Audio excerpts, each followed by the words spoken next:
Honorable Deputy Minister, I see on the screen, and the leadership of the Department of Higher Education and Training. I want to also welcome and greet the stakeholders that are in our midst this morning. If the Department of Social Development is part of the meeting, you are welcome and greeted. And also the support, the parliamentary support of the Department of Social Development, and of course, that of the Department of Higher Education and Training, that I would assume are among us to support the work that is being done this morning. But before we start in earnest, I would like for us to please observe 1 moment of silence for prayer and meditation, please. Thanks.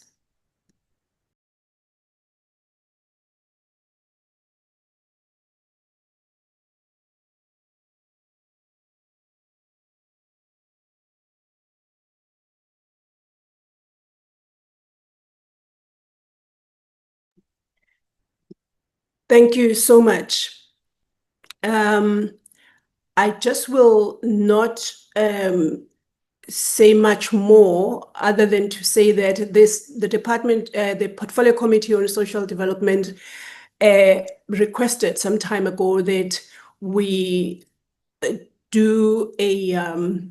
we invite departments that have work that is aimed at alleviating the challenges that are being faced by victims of gender-based violence. And the Department of Higher Education and Training is one such department. As we know, later on, we will be addressed by the Department of Small Business Development. I then would like to hand over to Lindiwe to take us through the very critical formalities before we start our meeting. Thank you so much, Lindiwe. Thank you very much, Chair.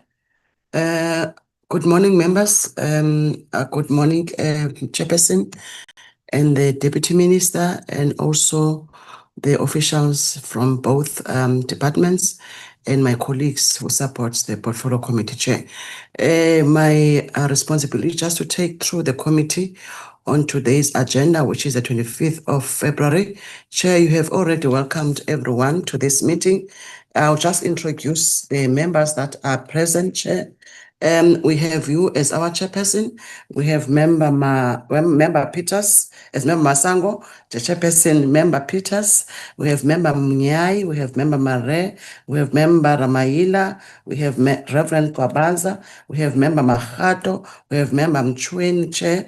Those are the members and confirmation of them that are in attendance of this meeting. Chair, I'll also do the apologies in the same vein. Chair, we have received an apology from the Minister of the Higher Education, Honorable Manamela, who indicated that he won't be able to join us today due to cabinet commitments, but he has delegated member, the Honorable Deputy Minister, Dr. Ngondwe, to lead the delegation. Also, Chair, to record that Dr. Ngondwe will be with us until 12 noon. She has to attend other prior commitments, so she will depart early. She said, I just need to record that apology, Chair.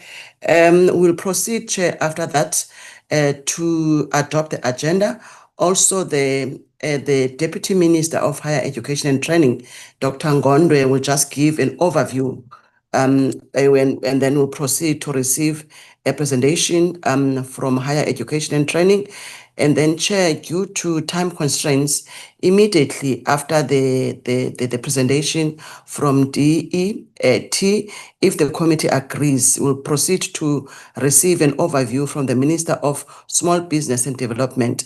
And then thereafter, they must present their presentation on the same subject, Chair, matter.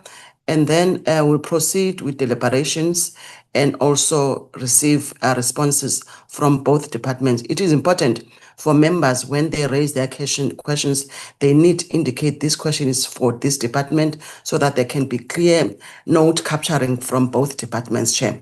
And then we have this engagement until 12:30. And then from 12:30 to 12:45, last week we've deferred 3 sets of minutes. If time permits, we might consider and adopt the 3 sets of minutes. And then from 12:45 to 1 o'clock, Chair, you'll do your closing remarks and the meeting will adjourn. Thanks very much, Chair. Over to you to proceed the facilitation further. Thank you so much, Lindiwe, for that. It gives us clarity on what to expect today from this meeting. And then I will just ask my colleagues, the members of the Portfolio Committee, to please adopt this agenda as has been outlined by Lindiwe for us. Any adoption? Any hand from the honorable members? Chairperson, I move for the adoption of the agenda. It's Honorable Makgato. Thank you so much, Honorable Makgato. We appreciate that. Is Honorable Makgato being seconded for the adoption of the agenda? Ramaila seconding, Chair. Oh, thank you, Honorable Ramaila, for seconding that the adoption of the agenda. I will not, as I said, given the fact that the Honorable Deputy Minister, Dr. Gondwe, he has other commitments from 12 o'clock, which I don't think we will reach before her part of the presentation is done. But I just want to go straight into the agenda as has been adopted and ask that the Deputy Minister takes us through her overview and then carries on with the business of the day as has been outlined by Lindiwe earlier on. Over to you, Honorable Dr. Gondwe. Honorable Masango. On the virtual platform, Chairperson of the Portfolio Committee of Social Development, Honorable Bridget Masango, Honorable members of the Portfolio Committee of Social Development, thank you very much for this opportunity to brief the Portfolio Committee on Social Development on the progress that the Department of Higher Education and Training has made in addressing gender-based violence and femicide within the post-school education and training system. Gender-based violence, honorable members, remains one of the greatest threats facing young people in South Africa today, undermining not only their physical safety, but also their emotional well-being, educational attainment, and future prospects. Gender-based violence further erodes trust within learning communities, disrupts academic progression, and reinforces deep-seated inequalities, particularly amongst women, LGBTQIA+ students, and other vulnerable groups. When violence and harassment, honorable members, are normalized or inadequately addressed, institutions of learning risk becoming spaces of fear rather than engines of empowerment. Institutions of learning must therefore be places of safety, dignity, and opportunity where every staff and student can learn, work, thrive free from intimidation, abuse, or discrimination. This requires more than policy compliance. It demands a culture of zero tolerance from violence, and it also demands clear accountability mechanisms, survivor-centered support systems, and ongoing education that challenges harmful social norms. By actively fostering environments grounded in respect, equality, and care, our institutions of learning can play a decisive role in breaking cycles of violence and in shaping a generation that upholds human dignity and social justice. As we all know, in response to the broader national crisis around gender-based violence, government adopted the National Strategic Plan on Gender-Based Violence and Femicide under the leadership of President Cyril Ramaphosa. Aligned to this broader policy framework, the department developed the gender-based violence policy framework for the PSET system, implemented in partnership with Higher Health to ensure a coordinated response across our universities, TVETs, and community colleges. Chairperson, the department has moved beyond policy formulation and is now firmly focused on implementation and measurable accountability. Please allow me to outline key actions taken by the department in this regard. There is now mandatory institutional compliance with gender-based violence policies. There's now targeted oversight of high-risk institutions. There's now submission and monitoring of council-approved campus safety policies. And there's also strengthened collaboration with community structures and the South African Police Services to improve campus safety as well as a rapid response mechanisms. Through Higher Health, the department's implementing partner or agent in the PSET system, we've expanded trauma counseling, psychosocial services, and survivor referral pathways nationwide, including a 24-hour toll-free crisis helpline accessible to all students. We will elaborate further on the scope and impact of these interventions in our presentations. A very important partnership with the National Prosecuting Authority, Chairperson, ensures that survivors of gender-based violence are linked immediately to medical legal support and the criminal justice system. To give you a few statistics, over the past 4 years, more than 20,000 students on our campuses received gender-based violence support services. Nearly 400 students on our campuses participated in gender-based violence prevention programs, and over 112,000 students on our campuses access psychosocial support. Honorable members, the department is working to strengthen accountability mechanisms, and we work closely with the Commission for Gender Equality in monitoring compliance with legislation such as the Sexual Offences and Related Matters Amendment Act and other relevant pieces of legislations. Institutions that fail to protect students will face intervention in terms of the Higher Education Act and the Continuing Education and Training Act. Chairperson, allow me also at this juncture to highlight that in 2025, I had the privilege of leading national efforts to intensify our response to gender-based violence and femicide within the post-school education and training system. In collaboration with the Commission for Gender Equality, the South African Police Services, and the National Prosecuting Authority, as well as Higher Health, we launched a national outreach initiative under the banner Safer Campuses and Safer Spaces. And perhaps I need to elaborate on how this outreach campaign came about. So every year, Chairperson and honorable members, we get reports from the Commission for Gender Equality on gender-based violence and the pace of transformation in our higher education institutions. And, and I thought to myself, every year we receive these reports, but what are we doing about these reports? Then I contacted the Commission for Gender Equality and I requested a meeting with their chairperson, and that's how the outreach was born. So we work hand in hand with the Commission for Gender Equality because they do important research around the issues of gender-based violence as well as transformation in our sector. This initiative was focused on promoting safer, more inclusive campuses and enabling direct engagements on safety, wellness, accountability, and gender equality with students. Let me emphasize, Chairperson and honorable members, student safety is a non-negotiable for us. We remain committed to working closely with this committee, the Portfolio Committee on Higher Education, as well as the Portfolio Committee on Women, Youth, and Persons with Disabilities, and other relevant organs of state to ensure that every campus in South Africa becomes a safe and conducive learning environment. Chairperson, honorable members, gender-based violence is not only a security issue, but it's also a human rights issue and a developmental challenge affecting the future of our young people. The department is moving from policy to implementation, from awareness to accountability, and from reaction to prevention. Beyond parliamentary collaboration, we will continue strengthening operational partnerships with institutional leadership, law enforcement agencies, and civil society organizations to ensure that our commitments translate into practical safety measures on every campus across South Africa. Our institutions of learning must remain a place of hope, dignity, and safety for every student. Chairperson and honorable members, allow me to also introduce our delegation from the department this morning, led by Ms. Trudy van Wyk. Ms. van Wyk is a Chief Director for Social Inclusion and Quality, and Ms. Sesima Hlobongwane, a Director for Social Inclusion and Equity.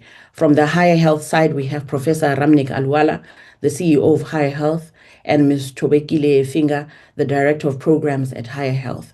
Our presentation will be jointly covered by Ms. Lobangana and Professor Alwala, and thereafter we'll gladly engage with you. I thank the committee for its continued oversight and guidance. I'd also like to apologize in advance that due to a pressing prior arrangement, I'll need to be excused at 12 p.m., but we are open to questions from the members. Thank you very much, Honorable Chairperson and honorable members.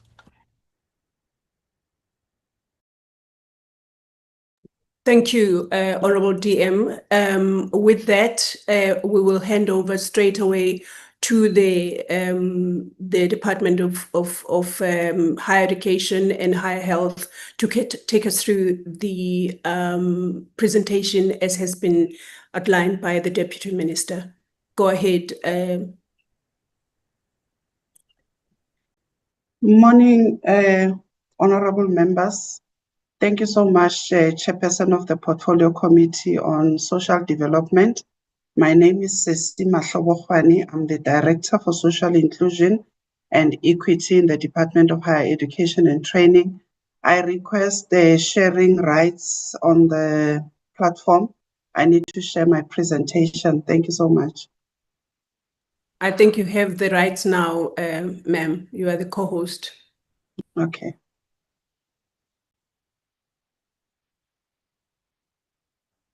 Thank you so much. I hope everyone can see my screen. We can.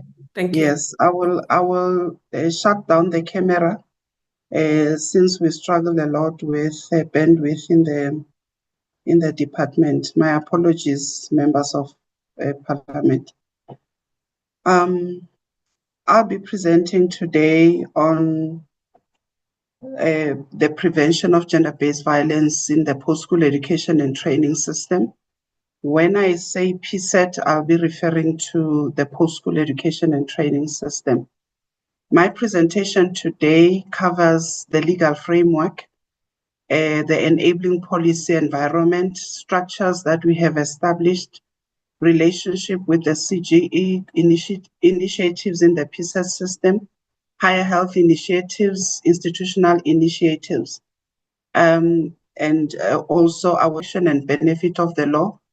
And also equality includes full and equal enjoyment of all rights and freedoms and be protected from unfair discrimination to mean the right to protection. It is also based on the Employment Equity Act, which aims to achieve equity in the workplace by promoting equal opportunities and fair treatment for all. Also, the Code of Good Practice on the prevention and elimination of harassment in the workplace, which applies to the workplace and defines harassment and sexual harassment and requires employers to have harassment policies and procedures. And there are also other, policies and legislation that exist in our country that deal with the protection of the rights of all citizens. In terms of the legal framework, we want to focus mainly on the SOMA, which is the Sexual Offences and Related Matters Amendment Act, that deals with sexual offences. This act deems women students at PSET institutions who are under the age of 25 to be vulnerable persons. And I want to believe that it also tallies very well with the Domestic Violence Act, which also refers to the same, that women under the age of 25 are vulnerable persons, including persons with disabilities and so on. And what is very important also about this act is that it requires that sexual offenders be registered in the National Register of Sexual Offenders. And as a department, we participate in the Department of Justice and Constitutional Development on the implementation of the SOMA Act. And we also ensure that we submit annual reports to the Department of Justice. I will not speak to everything that is on the slide because I want to believe that members of parliament are fully aware of this act. And also there's the Domestic Violence Act, which places obligations on PSET institutions to take some actions to assist victims of domestic violence. Higher Health will provide guidance to PSET institutions on this to ensure that at the end of the day, the rights of victims of domestic violence are not violated. What is also very interesting is that it also speaks a lot about cyberbullying or what we call digital abuse. And it deals with it extensively. And we all know that it is common in our campuses in the PSET system. It requires the department to publish directives that functionaries must follow to deal with domestic violence. And it also links us very well to SAPS. In other words, it says when a person has been violated or has been victimized, they have every right to report to SAPS and not start with internal processes within the institution first. Because initially we would have a problem of institutions wanting issues of domestic, of gender-based violence to be dealt within the campus and not reported outside. But with time, we realized that that was not working, and therefore SAPS has got the right to receive the complaints and to assist complainants of domestic violence at any time. The department also developed the following policies, the first one being the policy framework on social inclusion in the post-school education and training system, which promotes equity, redress, and inclusivity across universities, TVET colleges, and community education sectors. And it also ensures that the PSET system removes barriers based on race, gender, class, sexuality, disability, age, and other forms of discrimination. We also have the strategic policy framework on disability in the PSET system, which was published in 2018, which guides institutions in making their environments and practices inclusive and accessible to persons with disabilities and supports the full participation of students and staff with disabilities in the PSET sector.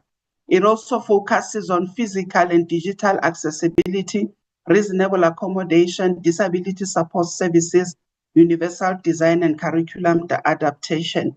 We also have the policy framework to address gender-based violence in the PSET system, which is the most recent one of 2020 that aims to prevent and respond to gender-based violence within the PSET sector through a coordinated, institutionalized approach and to ensure survivor-centered support, secure reporting systems and accountability measures in institutions.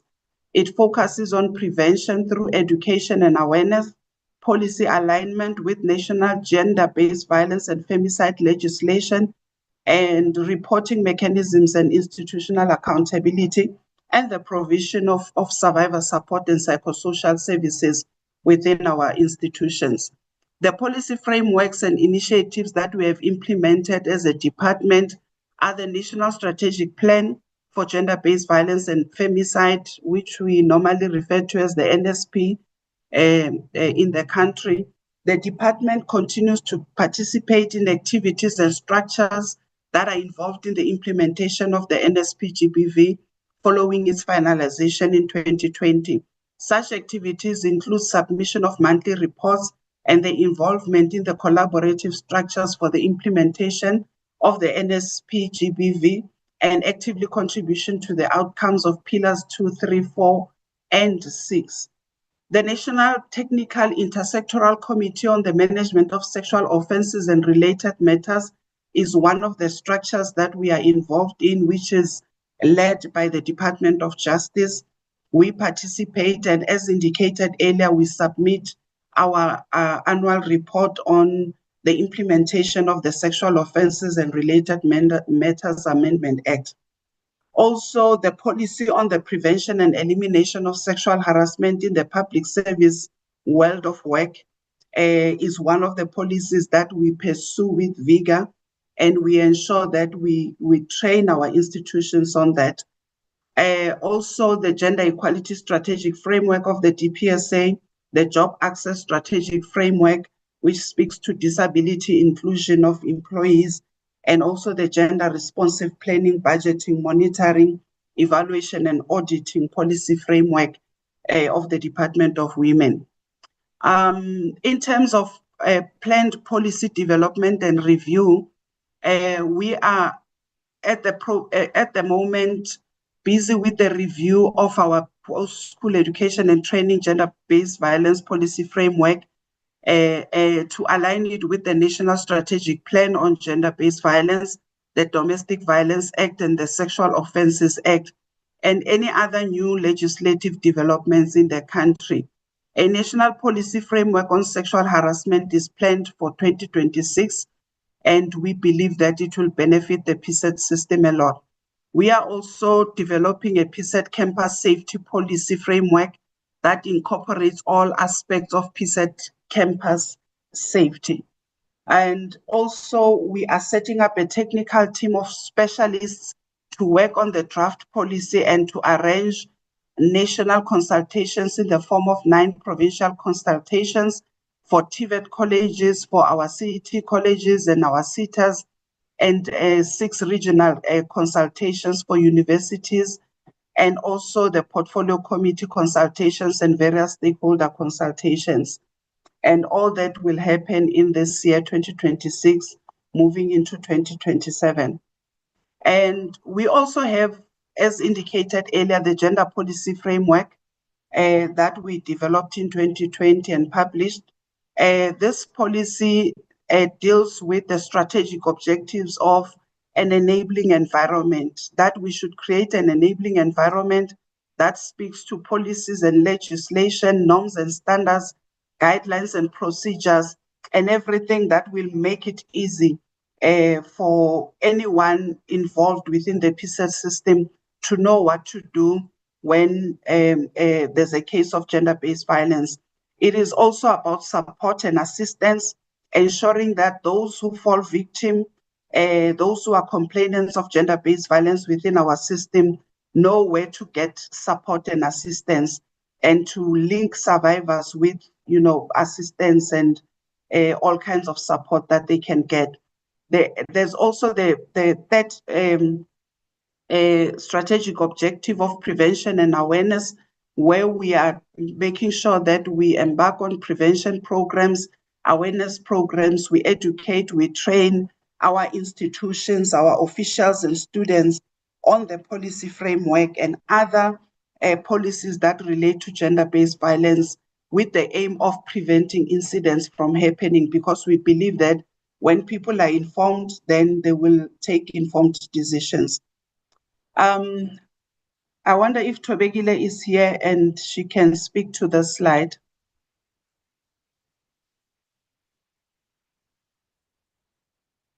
Okay, in the absence of Thobekile, let me proceed. Higher Health released protocols on campus safety and gender-based violence, which are aligned to sexual offenses.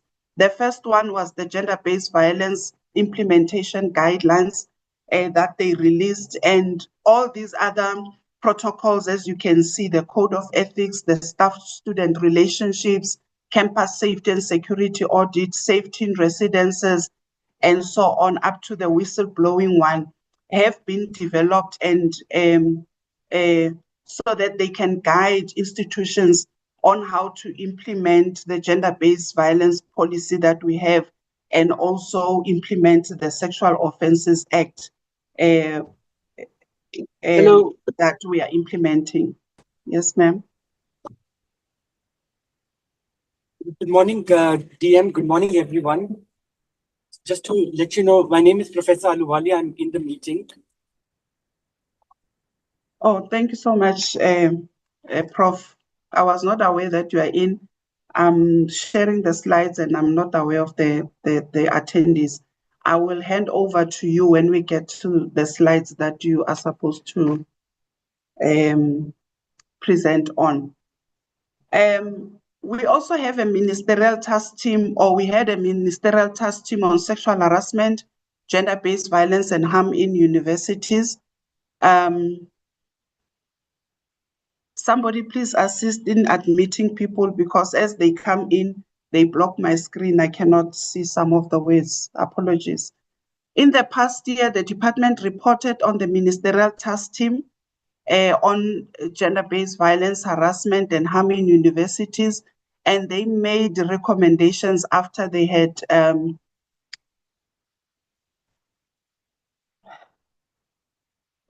apologies. They made recommendations after they had deliberated and observed, what was happening within the PSET system. They recommended that there should be a community of practice responding to gender-based violence. And it is worth noting that the community of practice has been in existence since 2022, and it was established by Wits University to foster collaboration among gender practitioners across South African universities. So since then, other universities have joined, and the department is also part of the community of practice that hosts its meetings or its conferences once or twice a year, depending on the availability of funds. Over the years, it has grown to include all universities in the country, serving as a critical platform for sharing best practices and learning from each other to promote gender equality and inclusivity. It has been instrumental in developing and refining policies on gender-based violence and inclusivity within the PSET system. It has hosted 6 biannual conferences, with the most recent one being held at various universities across the country, showcasing the collective commitment to addressing gender-based violence. The 6th conference was held over 4 days at Mpekweni Resort in Bedi, Eastern Cape, from 2 to 5 December 2025. And the most recent one happened in 2025 in Gauteng. We also have the Transformation Managers Forum, which consists of transformation managers from all public universities. And it was also established as a community of practice by Universities South Africa, and meets quarterly to coordinate transformation across institutions. And this forum was created to promote interinstitutional information sharing, engagement, as well as collaboration on issues of common interest, and gender-based violence being one of them. And we also have what we call common campaign days within the Transformation Forum, so that each and every institution can focus on a common theme for that particular year. If it's substance abuse or gender-based violence or sexual harassment, all of them will focus on one theme. And also we have student support services managers. We call them SSS managers in our TVET colleges. And they also assist with services that advocate for a holistic student-centered approach that seeks to increase the chances of success and employability of students. And they also assist them with issues, social issues or psychosocial issues, and refer them for support where support is needed. And we also have the Regional Gender-Based Violence Forum. Following the publication of the policy framework, PSET institutions in the Free State came together to form a forum so that they can encourage and support each other to address gender-based violence in a more serious manner. They observed that specifically intervarsity sexual violations go unnoticed and transgressions unpunished. For example, if universities are next to each other, you find that students that have relationship from one university to another are violated in another university, but then the culprit will run to their university and they will go unnoticed or go unpunished. And this initiative was taken by the University of the Free State, and it includes Central University of Technology, Maluti TVET College, Motheo TVET College, and Sol Plaatje University based in the Northern Cape. And since its inception, this forum has been meeting virtually once a term and sharing best practices. And the members of this regional forum are also participating and contributing to the provincial program on the implementation of the NSP. And we continue to encourage all other institutions to take part in regional forums. Ramnik.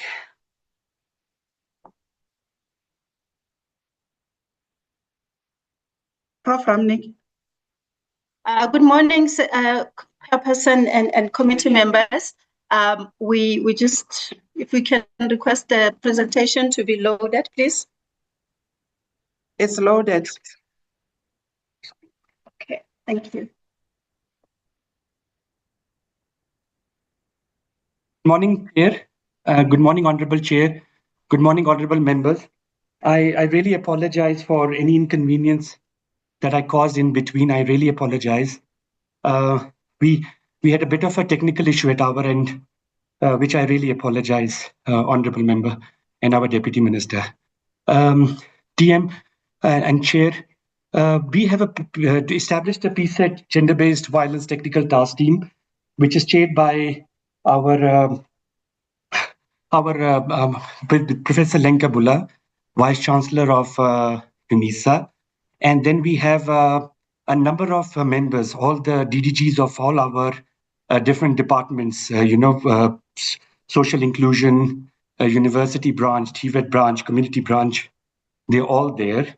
But we have also included a representative from Department of Justice, NPA, we have Department of Women, Youth and People Living with Disabilities, National Department of Health, MRC, South African Police Service, USAF, Gender Committee, Commission of Gender Equality, our United Nations bodies, most importantly, civil society, specifically men's sector, and survivors, student unions, SAPCO, which is an association of all our colleges, and of course, USAF, which is University South Africa. And now we have recently added our community colleges principals into it. This is a very inclusive task team, considering we are a microcosm to the bigger community. We need everybody's help in case we need to fight gender-based violence in that context. Next slide. The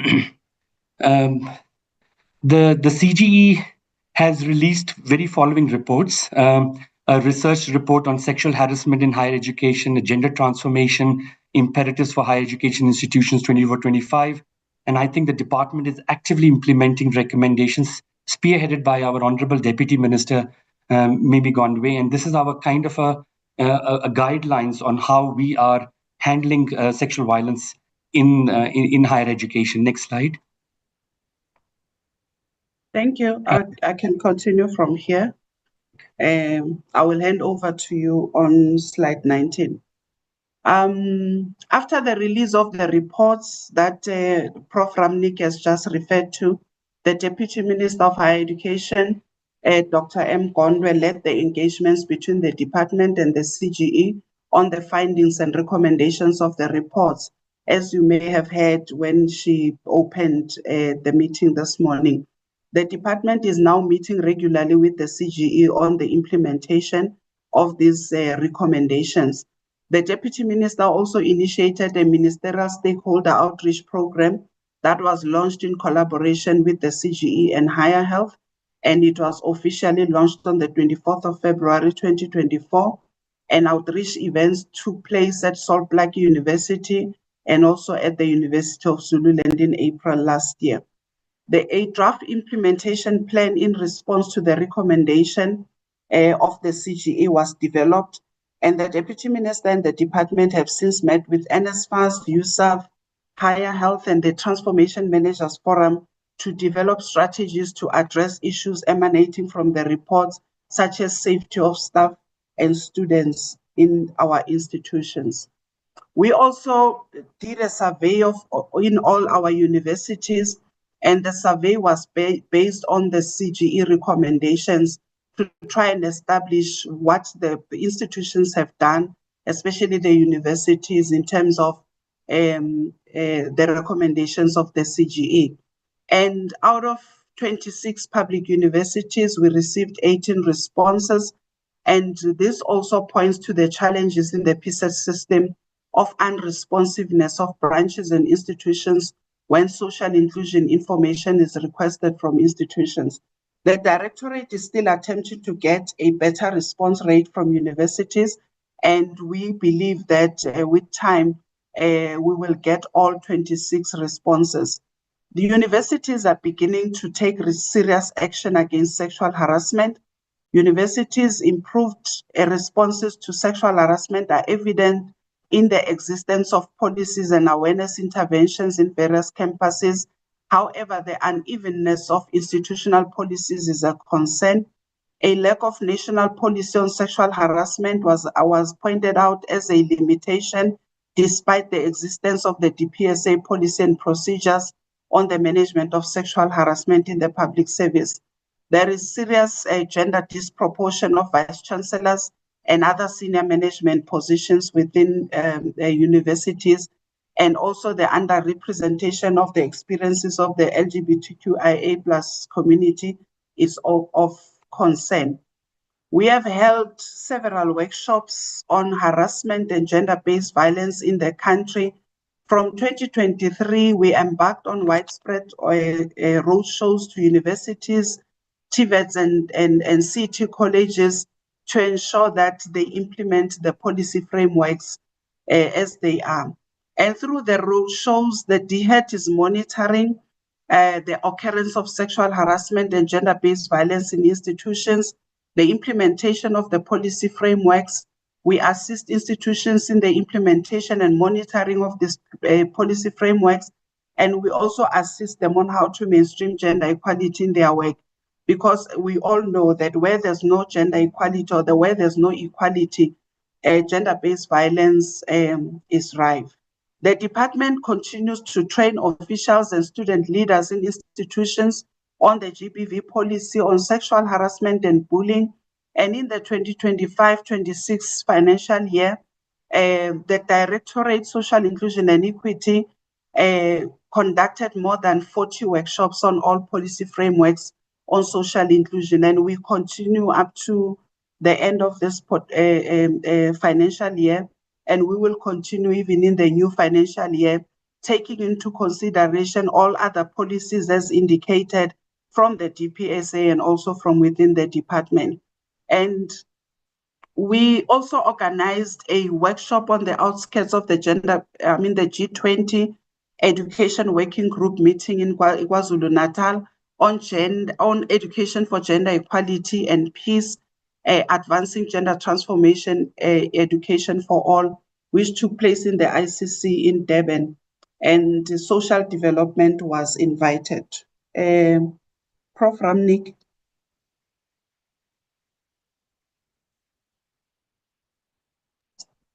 Thank you, Ceci, and Honorable Chair and Honorable Members again.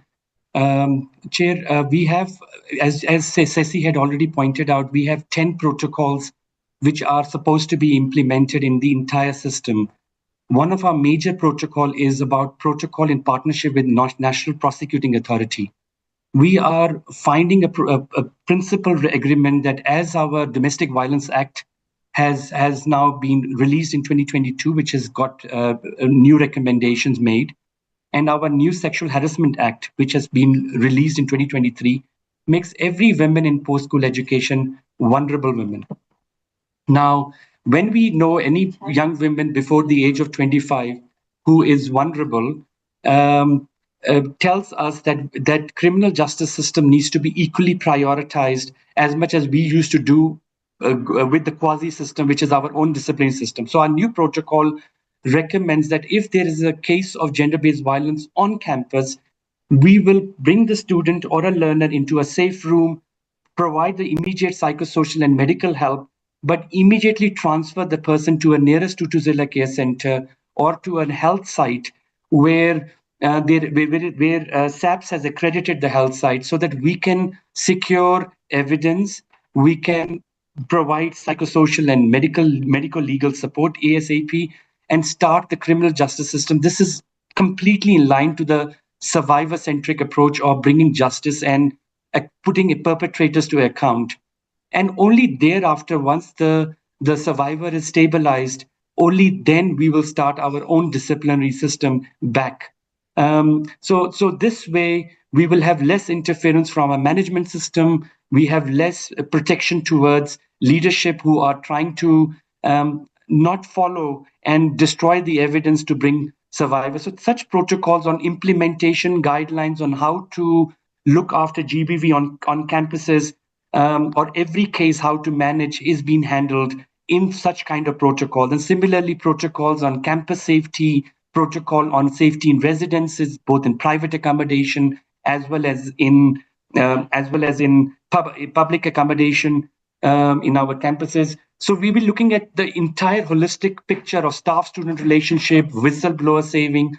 So with that in mind, and Chair, we are now putting a full implementation plan on these protocols. Capacity building, we have decided to put more emphasis on frontline team. We have done 5,000 training last year, but this year we are planning to go back with our revised protocols to our resident staff, campus security, our SRCs, our student support services, our campus and health and counseling units. These are our frontline teams, and if we can build the frontline teams, this will help us in trying to get the protocols in action. Back to you, Ceci. Thank you. In September 2025, an initiative was conceptualized by the Minister of Higher Education and Training in collaboration with the Department of Higher Health, the Department and Higher Health, to address student safety and to ensure that we prevent gender-based violence in our campuses. It sees a range of institutional and stakeholder roundtables and dialogues on the issues related to safety and gender-based violence. The department also appointed Ms. Mahlobokhwane as sexual harassment advisor, and she provides information and advice to victims of harassment in the department, in TVET and CT colleges, and connects them with support structures like the employee health and wellness and the labor relations team.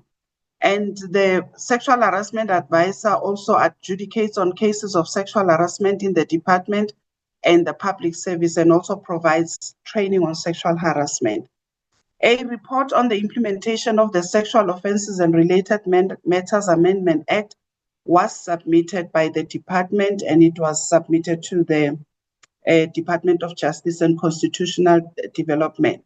We have also embarked on the Man-to-Man project to address toxic masculinity. This emanates from the UNESCO's Transforming Mentalities Initiative. And as we speak, we are planning for the Men's Indaba, which will take place next week on the 5th of March around Pretoria. And that will include the men in the post-school education and training system. We are also using the Social Inclusion Review and Improvement model to encourage reporting and monitoring of social inclusion in general, and also the cases of sexual harassment and transformation in the post-school education and training. Higher Health is also implementing gender-based violence in institutions, and Higher Health was instrumental in the establishment of a gender-based violence technical task team to ensure that there's coalition between government departments, student bodies, civil society, researchers, and international agencies. It builds capacity and provides training for over 10,000 PSET staff and reaching more than 350,000 students through the Transforming Mentalities and Gender-Based Violence and Gender Equality peer-to-peer co-curriculum. And this initiative includes widespread use of gender-based violence risk assessment tools, with nearly 19,000 students identified as high risk and over 12,600 receiving psychosocial or legal support from Higher Health. It also provides psychosocial support to gender-based violence victims through a 24-hour toll-free crisis helpline, as you can see on the screen, the number, and it offers the civic and soft skills program that equips young people with essential soft skills such as emotional intelligence, empathy, teamwork, leadership, time management, goal setting, and so on, which contributes to building good and responsible citizens. And also in collaboration with the DHET and stakeholders, it developed the 11 protocols that we spoke about earlier, and also works at ensuring that victims are connected to the Thuthuzela care centers in our country or nearest to their institutions. Prof. Ramnik. Thank you, Ceci. DM and Honorable Chair, we have a 24-hour toll-free crisis helpline in all South African languages, available for all our young students. Every 1,000, manage 13,000 registered crises in the system. We receive a lot of calls, but 13,000 are registered crisis calls. Our number is 0800363636. We have pledged towards putting this number available across every site in the country so that students can seek more help. Last year about 361 cases of GBV were reported, not through the 24-hour helpline, but through various mechanisms, including the helpline. And over about 564 young South Africans opened up into psychosocial counseling provided by Higher Health. So the work, yes, these are not big numbers, but from few, like in single digits, we have changed it to at least hundreds of young lives who are at least asking for early help and getting psychosocial assistance. We've also put a crisis psychosocial response team, a team of a psychologist, a social worker, and counselor who goes on immediate response if there's a case of a rape or a suicide, even, or a massive challenge that happens in one of our campus, because we need to provide that support to the family, the class active, the friends, the residents, the teachers, and it takes a whole community to resolve. This crisis team sits for 1 week in the campus and tries to help. I know our aim is to prevent, but there is a lot of damage that does happen on routine basis, specifically in our rural campuses too. We've also now established comfort and safe rooms. We've already established about 29 comfort rooms. The aim is, our sector is very big. We've got 300 sites in TVET colleges, about 96 sites in universities. Now, the aim of these comfort rooms is for peer education to happen, survivor clubs to be initiated. We are even developing transforming mentalities, reforming perpetrator groups, peer educators that are men and women to come together, talk. But this safe room will also help towards bringing a young survivor at the time of the challenge into a closed safe room and provided medical legal help on immediate effect before being transferred to a accredited Department of Health or a Thuthuzela care center. Thank you. Next slide. Our relationship with NPA is very, very critical, specifically after the new Sexual Harassment Act of 2023, as well as the Domestic Violence Act that now changes the whole situation and gives us more strength to hold institutions accountable, bring survivor evidence support, provide more psychosocial support. I spoke about this. This is a very critical partnership, and this protocol is what we are going to be emphasizing in 2026 to bring perpetrators to account and survivors to bring justice. Next slide. Again, I've spoken about it. Next slide. Our campus policing forums are very critical. We have 10,000 peer educators, Chair, and these are young South Africans who are our unsung heroes, who probably volunteer, and they are mostly survivors of GBV, HIV positive young South Africans.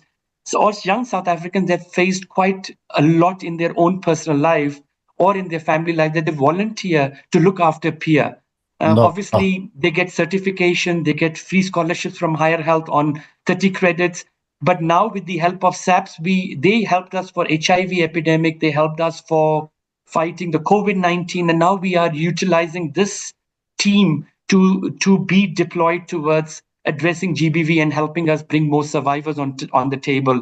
And that's and SAPS is now training them towards establishing community policing forums. And that's our aim, so that we can keep patrolling ourselves as community together. Next slide. We have a civic and soft skills program, thanks to our government for approving this. It's at NQF level 5. However, it's the only skills qualification program which allows anybody who's NQF level 1, which means grade 9, so that CET learners, TVET learners, and university learners are eligible. It's done both face-to-face or it's available on your phone. And we are teaching modules like civic education, loving your country, patriotism, anti-racism, but most importantly, with the help of IEC, on saving our democracy. Our module 2 is about gender-based violence. So gender cannot be treated alone. We need to build civic education while we are fighting this menace of gender-based violence or this pandemic. Transforming mentalities, gender equality, gender diversity. You get credits from it. Module 3 is about mental health, emotional intelligence. We have a module 4 on completely on disability, as GBV's highest intersectionality is with mental health, or its intersectionality with disability. So all forms of disability, standard reasonable accommodation packages, rights of people living with disabilities. Module 5 is on physical and sexual health, again, directly related to gender-based violence, transactional sex, issues about HIV that is highly through forced sex and stuff. Module 6 is about gambling, drugs, alcohol. As you know, Chair, South Africa's data shows from WHO, 65% of every GBV is preceded by drugs and alcohol. So addiction and abuse becomes a very critical element, and the Module 6 focuses on it. Module 7 is about energy. As we know, climate with gender is a big issue, and we're teaching every South African from grade 9 onwards all these critical modules for their future and our good citizenship modeling. And module 8 is about financial literacy, but also zooming into social entrepreneurship, fully accredited by QCTO. And we're trying to build it in all languages and very much centered around community education. You cannot pass this module if you do not teach 10 others.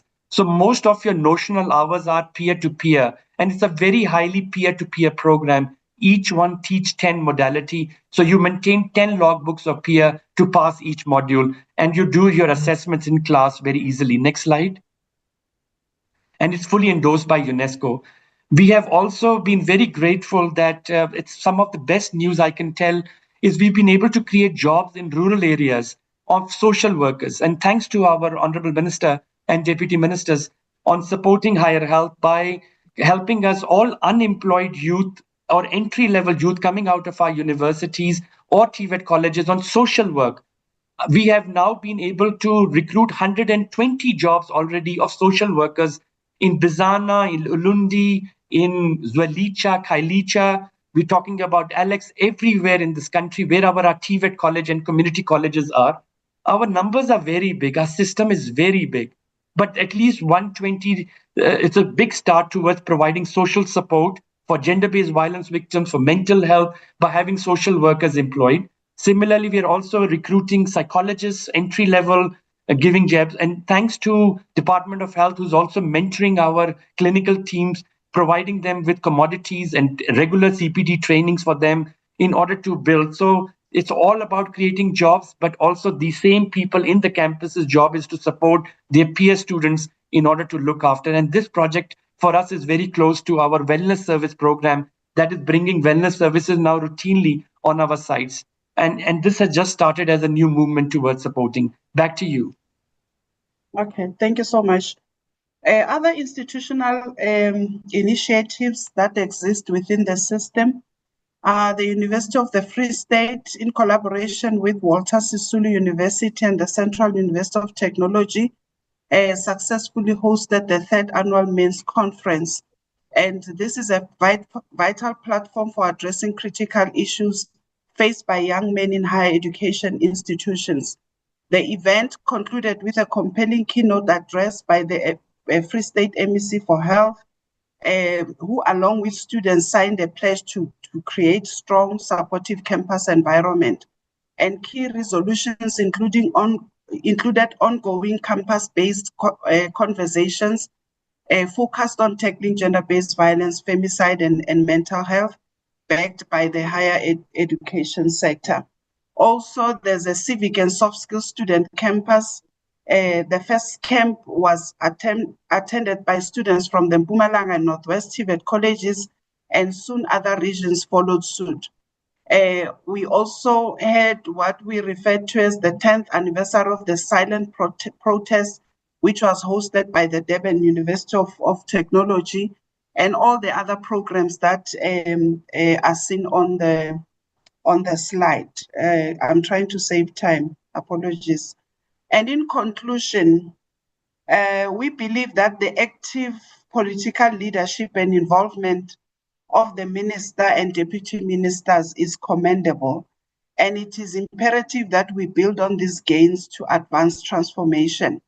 The collaboration with the CGE is important to provide oversight and direction, and there is a clear need to enhance the department's internal systems for planning, budgeting, monitoring, and reporting on gender-related priorities of the department.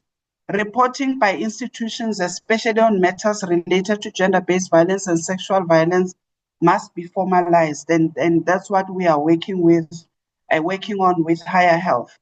Poor or lack of buy-in from senior management in some post-school education and training institutions hampers the profile of workshops conducted in institutions. Members of senior management rarely attend such workshops. Poor reporting of sexual harassment and sexual gender-based violence by students and staff remains a problem. Labor relations and wellness units in institutions need to be beefed up, and also many gender-based violence and sexual harassment workshops have been followed by an influx of grievances. Thus, the need to speed up the processing of cases. So if we beef up labor relations and wellness, then those who are handling cases of sexual harassment and gender-based violence will not be overwhelmed, but will be assisted, and the cases will be speedily dealt with. Thank you so much, members of the Portfolio Committee. Honorable Masango. Yes, ma'am. Yes, can I just come in at this point to just emphasize two very brief points. I'm not entirely sure whether my colleagues covered this, but it's important for me to highlight them. We, following the engagement with CGE as well,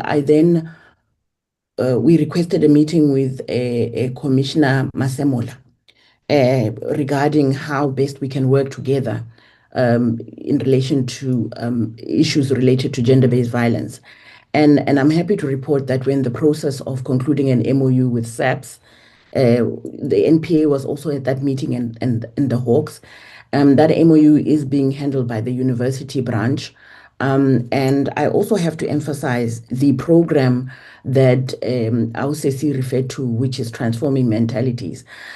What is really great about that program, and it's spearheaded by the minister, and when he became minister, after being, well, he used to spearhead the program as deputy minister, but when he became minister, I requested that he continue spearheading that program, because that program is targeted at the males in our sector, and it's all about transforming the mentalities of our male students, especially around issues of gender-based violence, because often we tend to focus on women and survivors without really focusing on our male students, and in most cases they are often the perpetrators of gender-based violence in our sector.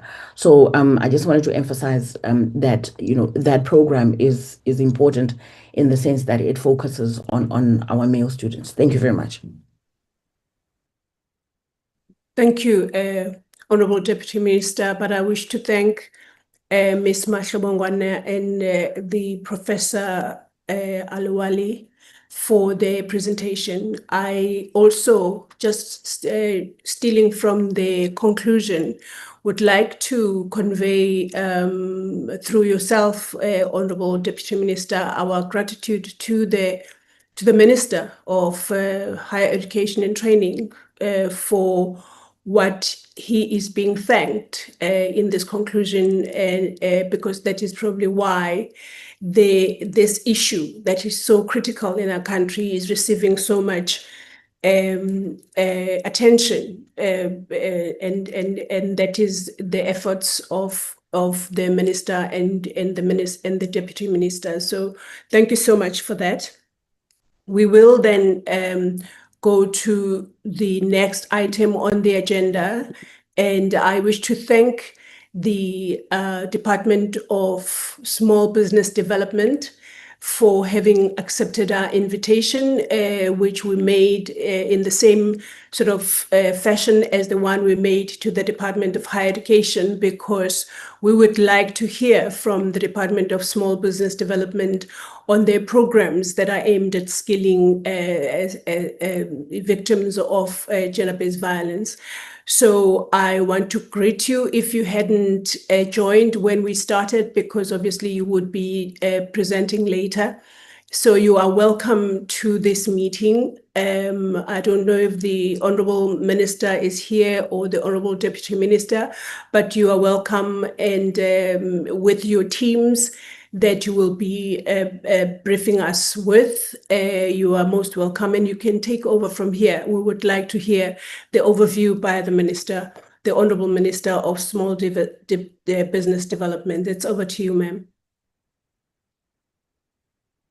Good morning, Chairperson of the Portfolio Committee. Good morning, honorable members. I don't know if you can see me. Yes, we can see you. Thank you so much, Chair. Chair, my name is Vuyisa Daile. I am the DDG for Sector Policy and Research in the department. Unfortunately, Chair, I want to start by apologizing for the Minister. As you may have heard when you started, she is in the cabinet, and also apologize for the Deputy Minister and the DG. Unfortunately, we have our Portfolio Committee running concurrent with this. So they are attending the Portfolio Committee for Small Businesses. Chair, I am here with Chief Director Nomvula Mahotlo, who is responsible. My sincere apology, Mr. Daile. I see that the Honourable Munyai from the Portfolio Committee on Social Development's hand is up. Honourable Munyai? Thank you. I didn't mean to disrupt the so well-coordinated ongoing meeting. But where there's no minister, no deputy minister, and remember we're holding this political principle accountable, it becomes worrying now. I don't know, Honorable Chairperson. I think, worse, even there's no DG. I'm saying that it will be appropriate that we have the political principal who is accountable for this department. Unlike the one with the higher education, at least the deputy minister is here and the minister is in cabinet. That issue, Chair, I want us to look at differently, even if it means that the minister and the deputy minister will have to come and present to us, because we are missing a great deal, because we need to hold this political principle accountable. Official, yes, through the political principle protocol. I don't know whether it will be appropriate to recommend that we defer this item and allow minister or deputy minister, when they're available, to come and present before us.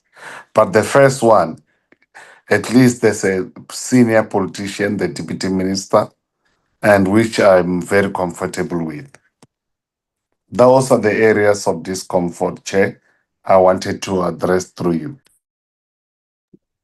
Thank you, Honourable Munyai, for that. I would like to, my take, this is a personal take, is that we've been waiting, or we've been wanting to have this information at our disposal so that we know the extent of oversight on this issue of gender-based violence. And now that we have these two departments with us, and I believe there are more coming, I would have just taken the presentation and asked for the minister to write to us and confirm that this was done on the direction and the guidance of her office. But I will ask the honorable members and Mr. Daile, just please hang on. I'm sorry to do this to you, but I would ask the other members just to I would like to have their comments or take on the Honorable Monyai's proposal or recommendation. Honorable members, the absence of both the minister and her deputy and the DG in this meeting seems to be triggering a challenge for the Honorable Monyai, and I would like for the meeting to sort of decide on this. Honorable Sharif. Thank you very much, Chair, and good morning, colleagues. I see that Honorable Munyai has put a very strong argument forward in terms of accountability, and I agree with you, Chair, that we continue and we get the presentation and we get the information. But I also agree with Honorable Munyai that if there's nobody at a senior level here from small businesses, then essentially it's just an information gathering session and not really a session where we can interrogate the senior officials as well as interrogate and hold the minister or the deputy minister accountable. And I think it's important when we're dealing with GBV or women empowerment or getting women into jobs, that we have firm commitments from the leaders, the political leadership, the political principles that are in this meeting. Now, Chair, again, as a new member of this portfolio committee, I am not sure if this is a trend by the Department of Small Business, if this has been happening multiple times. But if this is the first time, then I would say, we can forgive and we can continue. But if it is not the first time and there is now a trend, then I would say we defer. Thank you, Chair. Thank you, Honorable Sharif, for that. I need to hear from other members, please.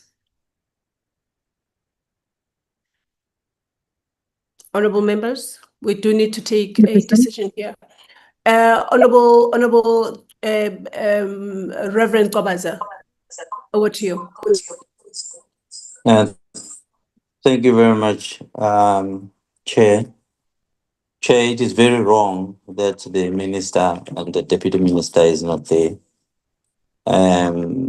for accountability, for transparency, and the presentation itself does not hold any weight if the political heads are not here. Those are the ones that they really account on the portfolio committees. So I think that it is important that it should be maybe up to you, but I don't think that even the information holds substance without the minister or a deputy minister. And I think on a very critical issue, of which it is the GBV that we are talking about, I think they don't take it seriously. Otherwise, we should really maybe make another, we can make another commitment to have that meeting. And the DG also is not there. Thank you so much, Chair. But I don't believe that it is in its fairness for us to continue. Thank you so much. Thank you, Honorable Rev. And I just want to confirm to Honorable Sharif that this, to the best of my knowledge, this was the first time we are dealing with the Department of Small Business Development. So this is not like it's something that they do all the time. So, but I have to ask the Honorable Peters to come through, please. Over to you, ma'am. Well, thank you, Chair, and good morning to everyone. I do agree with the previous MPs that if the minister and the deputy minister is not at least here, we can't continue. So I submit. Thank you, Chair. Thank you, Honorable Peters.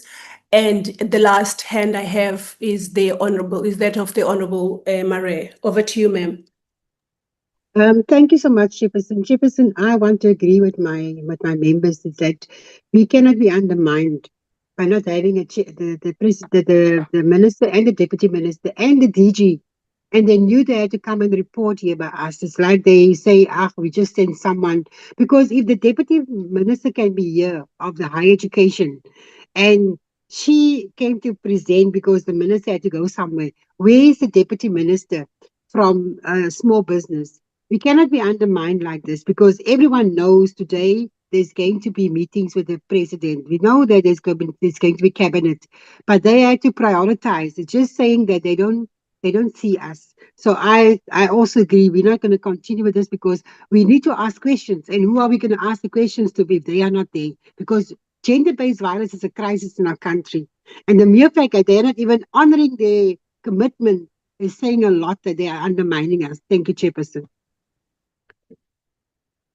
Thank you, Honorable Mare. I seem to have the Honorable Tafeni also hand up. Over to you, ma'am.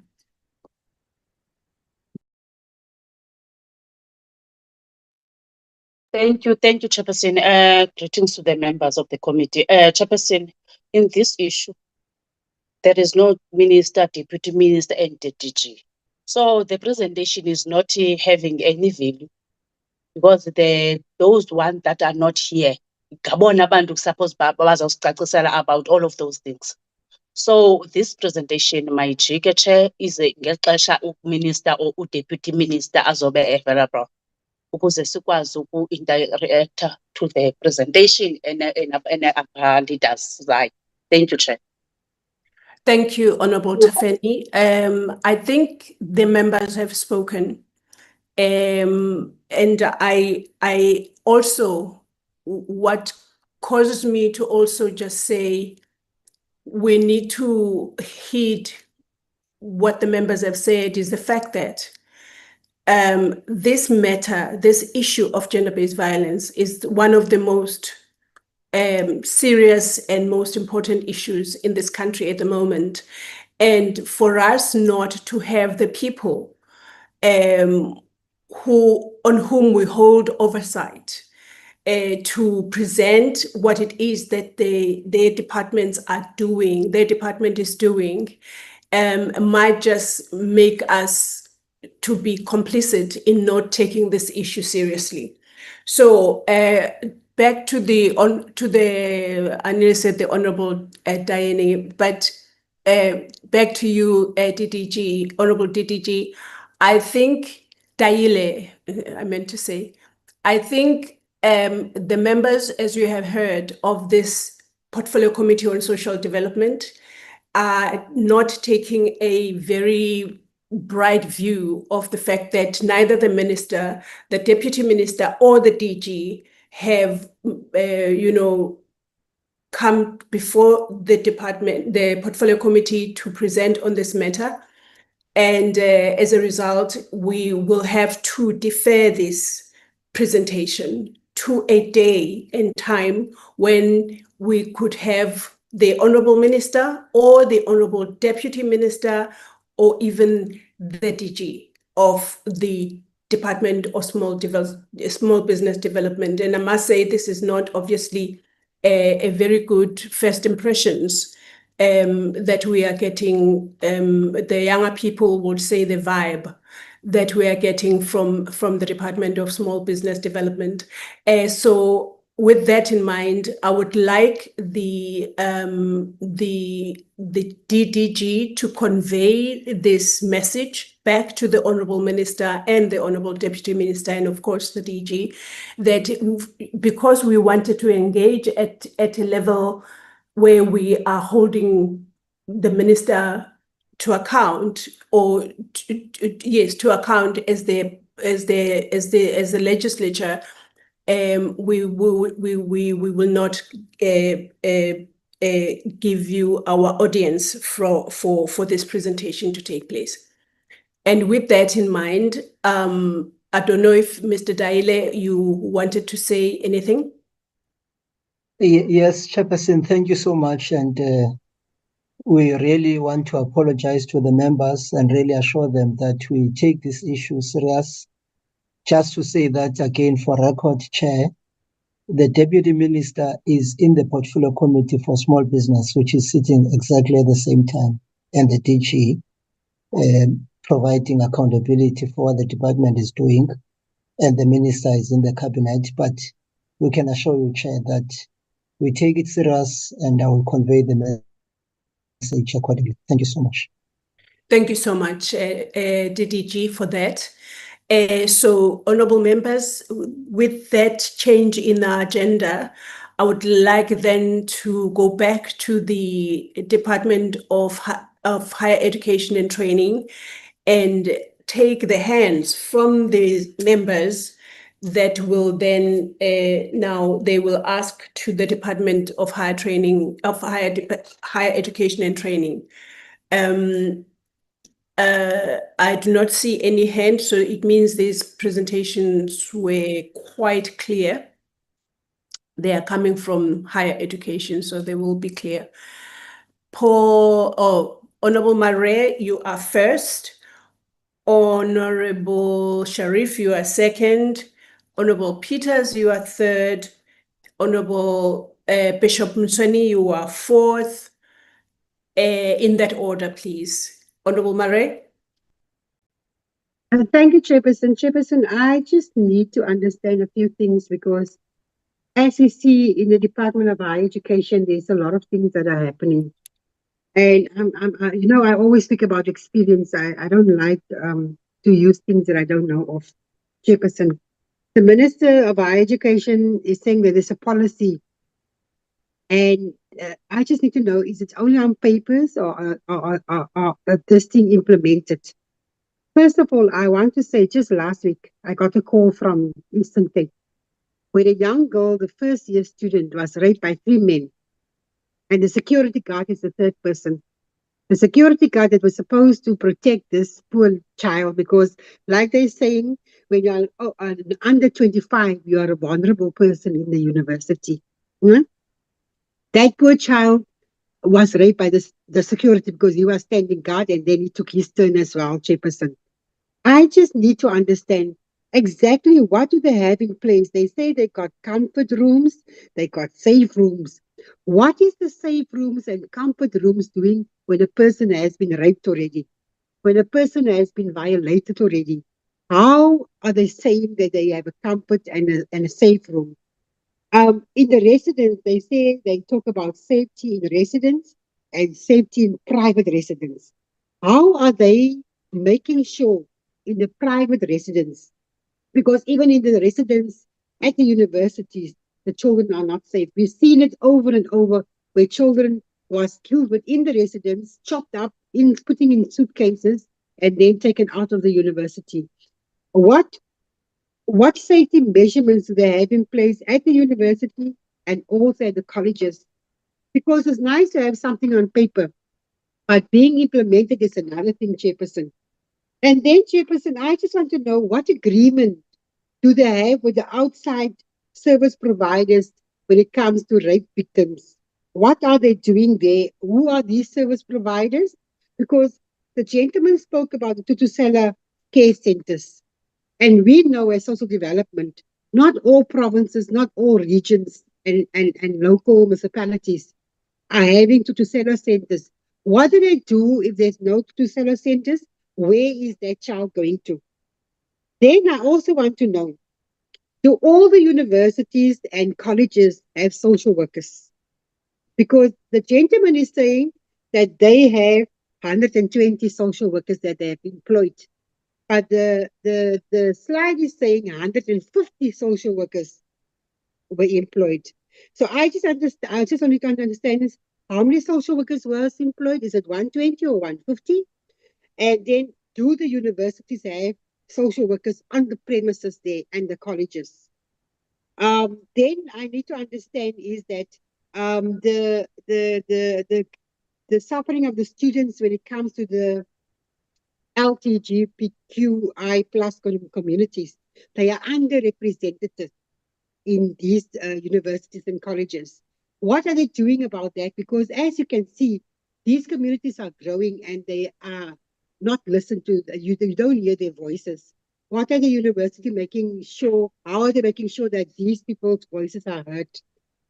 And then, Chairperson, I want to say, when a child goes to the university and she's in a lecture, and this child is not performing, do the lecturer have the capacity or are they being trained to identify a child that's been abused or sexually abused? And I'm going to tell you why I'm asking that. I received a call from the Northern Cape. This child was abused by her own father, but she had to go to university this year. This child did not perform at all because the friend's father called me to tell me that this child is stressed, this child the mind is not working properly. I had to call a social worker in Cape Town to say, can I send the child to you so that you can see this child and send it to a proper center? So I just want to know, it is nice to say all these things that you are saying and all these things are in black and white. But practically, it is not happening because children are vulnerable out there. 18, 19-year-olds are going to university and colleges for the first time. They don't know who to talk to. They don't know what to do. And our teachers and our lecturers are not trained to identify things like that. What is the Department of Higher Education doing about that? Because sexual harassment is happening on a daily basis. Sexual assault is happening on a daily basis. Gender-based violence is very high in the higher education. What are they doing except of putting these things on paper? But when it comes to the implementation of these things, is it happening? And at the moment when we're sitting with a crisis where our young children are now tested higher for HIV/AIDS because of the lifestyle that is happening at university, because the first time I'm out of my house, there's no mother, no father to tell me what to do, what time to come in and how to do my things. So Chairperson, this is my concerns because these are realities that we are sitting with, but being on a black and white and not being implemented within the colleges, because if a security guard can rape an 18, 19-year-old girl with two boys, it is saying a lot, Chairperson. Thank you so much. Thank you, Honorable Murray, for that. I will now ask the Honorable Sharif. Thank you very much, Chair. Let me start by fully agreeing with Honorable Murray. It is one thing to have plans on paper. It is another thing to implement the plans that you have.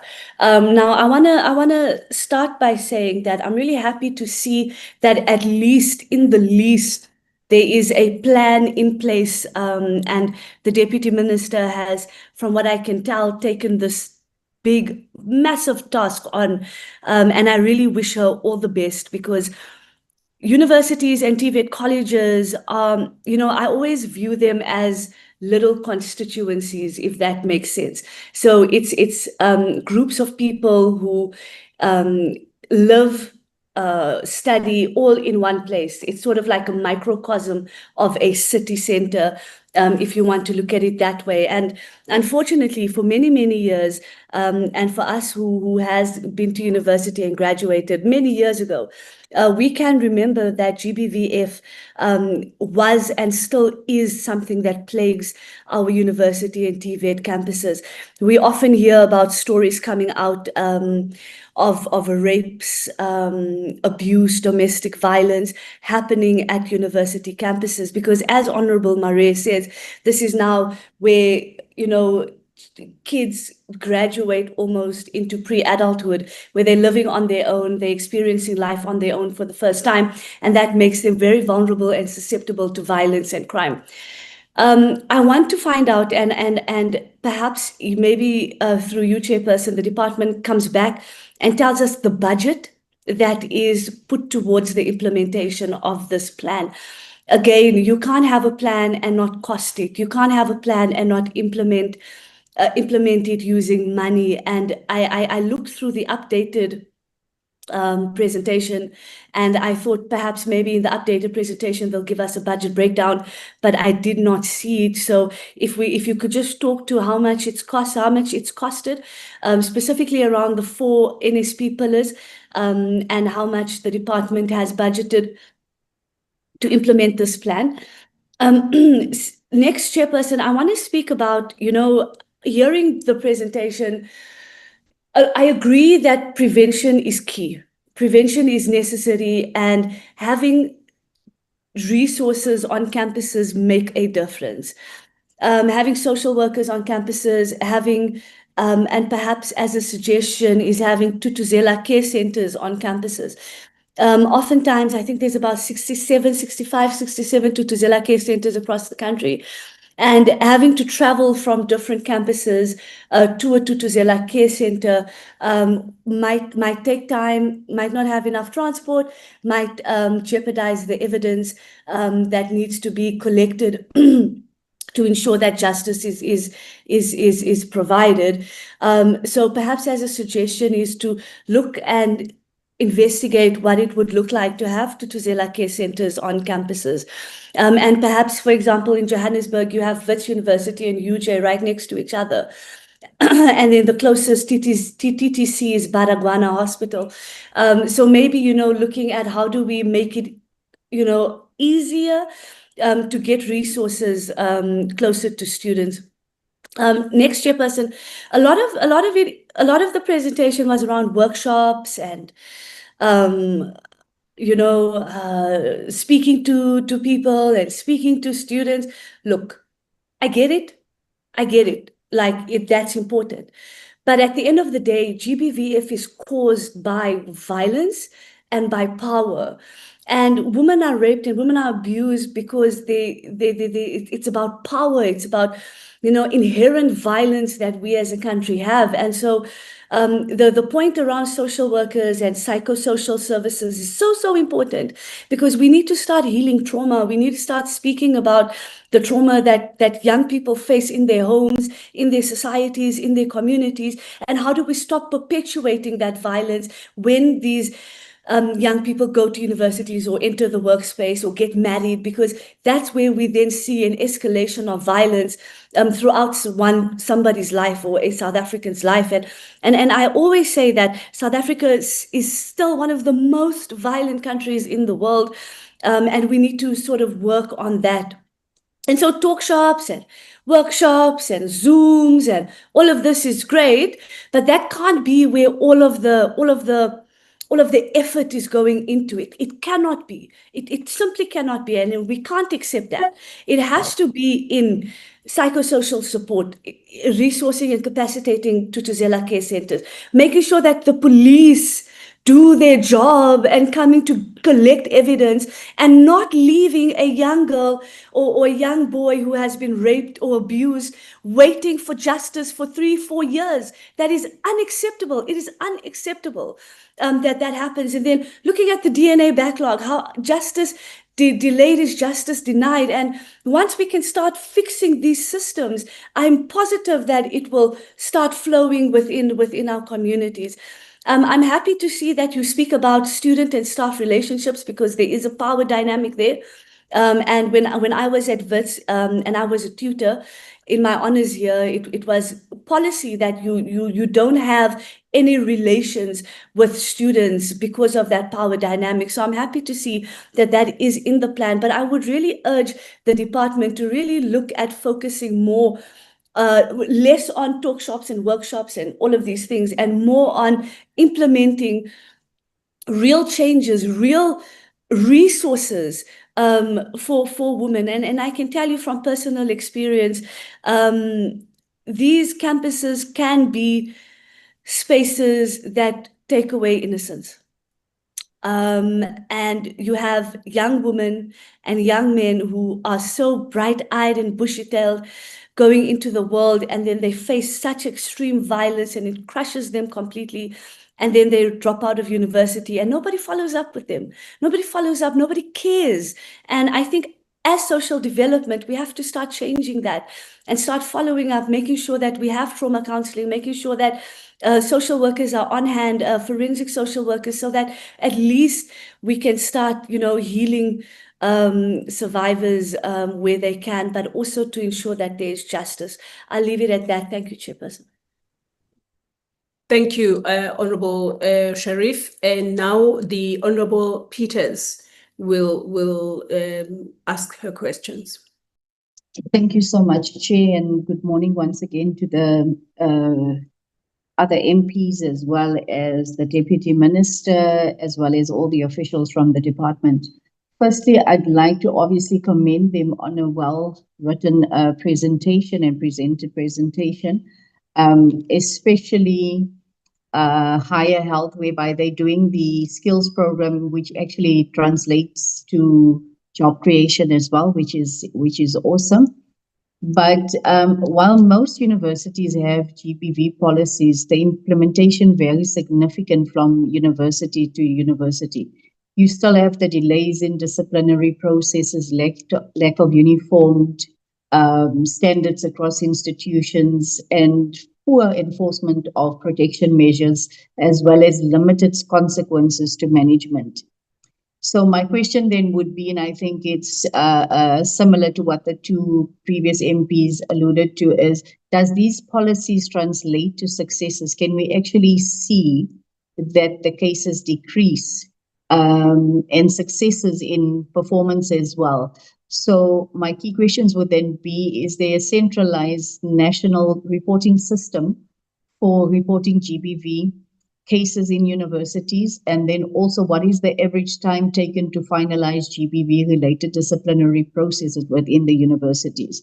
Now, for me, if we can't show how many cases goes into the system, how are we going to measure our successes? And I think that is critical, because it's, with most departments, they have all these policies and processes on paper, like MP Paulson said, it's all on paper, but is it what's actually happening on the ground as well? So implementation is key, as per MP Sharifa as well. So I'll submit there. Thank you, Chair.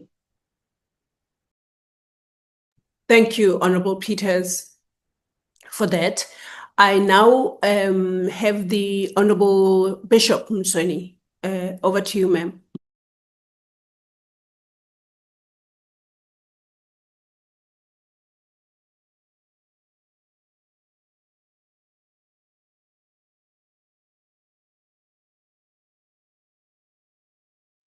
She's muted. Umuted sisi, ngicela uvule ucingo lwakho noma i-laptop yakho khona sizokuzwa. Sihlalo, ngicabanga ukuthi sengiyezwakala. Yebo, siyezwakala. Ngiyabonga, ngiyaxolisa Sihlalo, into zabelungu zasifica sesibadala. Angithokoze kakhulu Sihlalo ngethuba esilitholayo kule meeting. Sihlalo, angazi lana sibhekene nengwadla, mphathi Sihlalo wami ohloniphekileyo, lapha ey'khungweni zezemfundo ephakemeyo. Sibhekene nengwadla, izinto ezenzakalayo ziyakhombisa Sihlalo ukuthi laba bantu abathunyelwe lapha ema-university ba-under influence yey'dakamizwa, because izinto abazenzayo angeke zenziwe umuntu osey'ngqondweni ongekho kuy'dakamizwa. Angiboni ukuthi khona mphathi Sihlalo into ebuhlungu njengale yokuthumela ingane e-university bese ifike iphenduke umlutha wey'dakamizwa, noma ibuye ngoba usuzoyingcwaba kanti wawulindele ukuthi izoshintsha impilo yomndeni. Uma kungavaleki umnyango wezemfundo ephakeme ungakwazi ukusebenzisana neminyango yezokuvikela, njengoba uthi unobudlelwano neminyango yamaphoyisa, iminyango yezokuvikela, uma ungeke ukwazi ukuvala amasango ama-drugs ey'khungweni zemfundo ephakemeyo, asinalo ikusasa mphathisihlalo. Asinabo abantu laba esibalindeleyo ukuthi baphume ey'khungweni zezemfundo ephakeme bazophatha izwe, balekelele izwe lakithi ngayo yonke into eliyidingayo ukuze lisimame libe semazingeni namazwe ahlonishwayo emhlabeni. Ukuhlonipheka kwezwe lethu kusezandleni zey'ngane zethu nabazukulu bethu thina esesibadala. Kodwa umnyango wey'dakamizwa ubonakala usiqedela iy'ngane zethu ey'khungweni zemfundo ephakemeyo. Mphathisihlalo, bengikhanselisha ubaba obengikhalela ngokuthi ingane yakhe ibiyenza unyaka wokugcina e-university, igaxele ey'dakamizweni yaphela indaba yayo. Uyizama ngama-rehab njengamanje, esingenaso isiqiniseko sokuthi izosizakala yini ngokupheleleyo. Sisenkingeni enkulu kakhulu mphathisihlalo. Okunye mphathisihlalo, ngiyafisa ukuthi lokho okuthiwa Wothuthuzela Center kubonakale umsebenzi wakho, ubonakale ubelekelela nasey'ndaweni nje zabantu, ey'ndaweni emaphandleni, ey'ndaweni zasemakhaya, ngoba lezi ngane zivela khona kuleyo mphakathi leyo. Lezi ngane zivela emphakathini mphathisihlalo esingayazi nje leyo lokho kuthiwa Uthuthuzela Center esingenakho. Siphinde futhi sibe nama-police station kude nabantu, kwenze umonakalo omningi kakhulu umuntu engalitholi usizo. Siyacela ukuthi lama-center awavele abonakale, abe nendlela aziswa ngayo kubantu ukuthi abazi ukuthi uma umuntu esenale nkinga, nansi i-center, uzofika kule center asizakale. Mphathisihlalo, kubuhlungu kakhulu. Umuntu ofelwe unembeza, because iy'dakamizwa ziyawubulala unembeza. Umuntu iy'dakamizwa mphathisihlalo izona ezizala lokhu esithi GBV, izona eziwunina wodlame lonke esilibonayo, izona ezizala leyo nto. Kubuhlungu ngale ndlela lena mphathisihlalo ukuthi loya mzali oyihambise ingane esikhungweni uyacabanga umzabalazo wokumhambisa, ukumphusha umuntu aze awuqede ugrade 12, umlekelela, umvikela, umnqanda ngapha nangapha ukuthi agcine efikile lapho. Mese efikile lapho uqala ukubreather in and out, uthi okay sekuyoze kukhanye ke nakwandlwana manje. Mese efika laphaya okufanele ukuthi athole khona ukukhanya okuzoletha isibani emndenini nasemphakathini, afika acima phele. Mayise efika laphayana afike adlwengulwe, mese efika laphayana afike abulawe. Ngezwe ubuhlungu obukhulu mphathisihlalo, umzali oyobona ingane eqotshiwe omunye umfundi wayenza ama-pieces wayifaka esuitcase-ini e-university mphathisihlalo. Sicela ukuthi umnyango wezemfundo ephakeme awusebenzisane neminyango yezokuvikela, kungabi igama mphathisihlalo, kungabi ama-reporti amnandi sithi masiwalalela ashelele kamnandi ukuthi sinale relationship kwenzeka kanjena, kodwa masithi siyaphuma siya kuma-oversight, siyaphansi siyobona ukuthi kwenzakalani, sifice ukuthi iy'ngane zethu ziyimlutha yama-drugs ngaphakathi ey'khungweni zemfundo ephakemeyo. Sicela kuvaleke umnyango wey'dakamizwa, ulwe umnyango wezemfundo ephakemeyo ukuthi uma ingenile ingane yami ayiphuma iphila ngililizele ngithi kwakhanya kwandlwana ayiphuma iphila ihambe yosebenza ilethe ukhanya emndenini ilethe ukhanya emphakathini ilethe ithemba. Mphathisalo ngiyabonga isicelo sami kuleso. Siyabonga sisi. Mamu Bishop. Manje inkinga yami la babili omthweni abala kule system. Khona onesandla esiphakeme bese kuba khona lo oqeda ukukhuluma ngaye. Ngicela siqede oyedwa khona sizobona senze njani. Oh, sekunjalo. Thank you so much. To the Bishop, Honorable Bishop Msweni, I think just to summarize what the Bishop was saying, her angle is that of the drugs in the higher education centers being a breeding ground for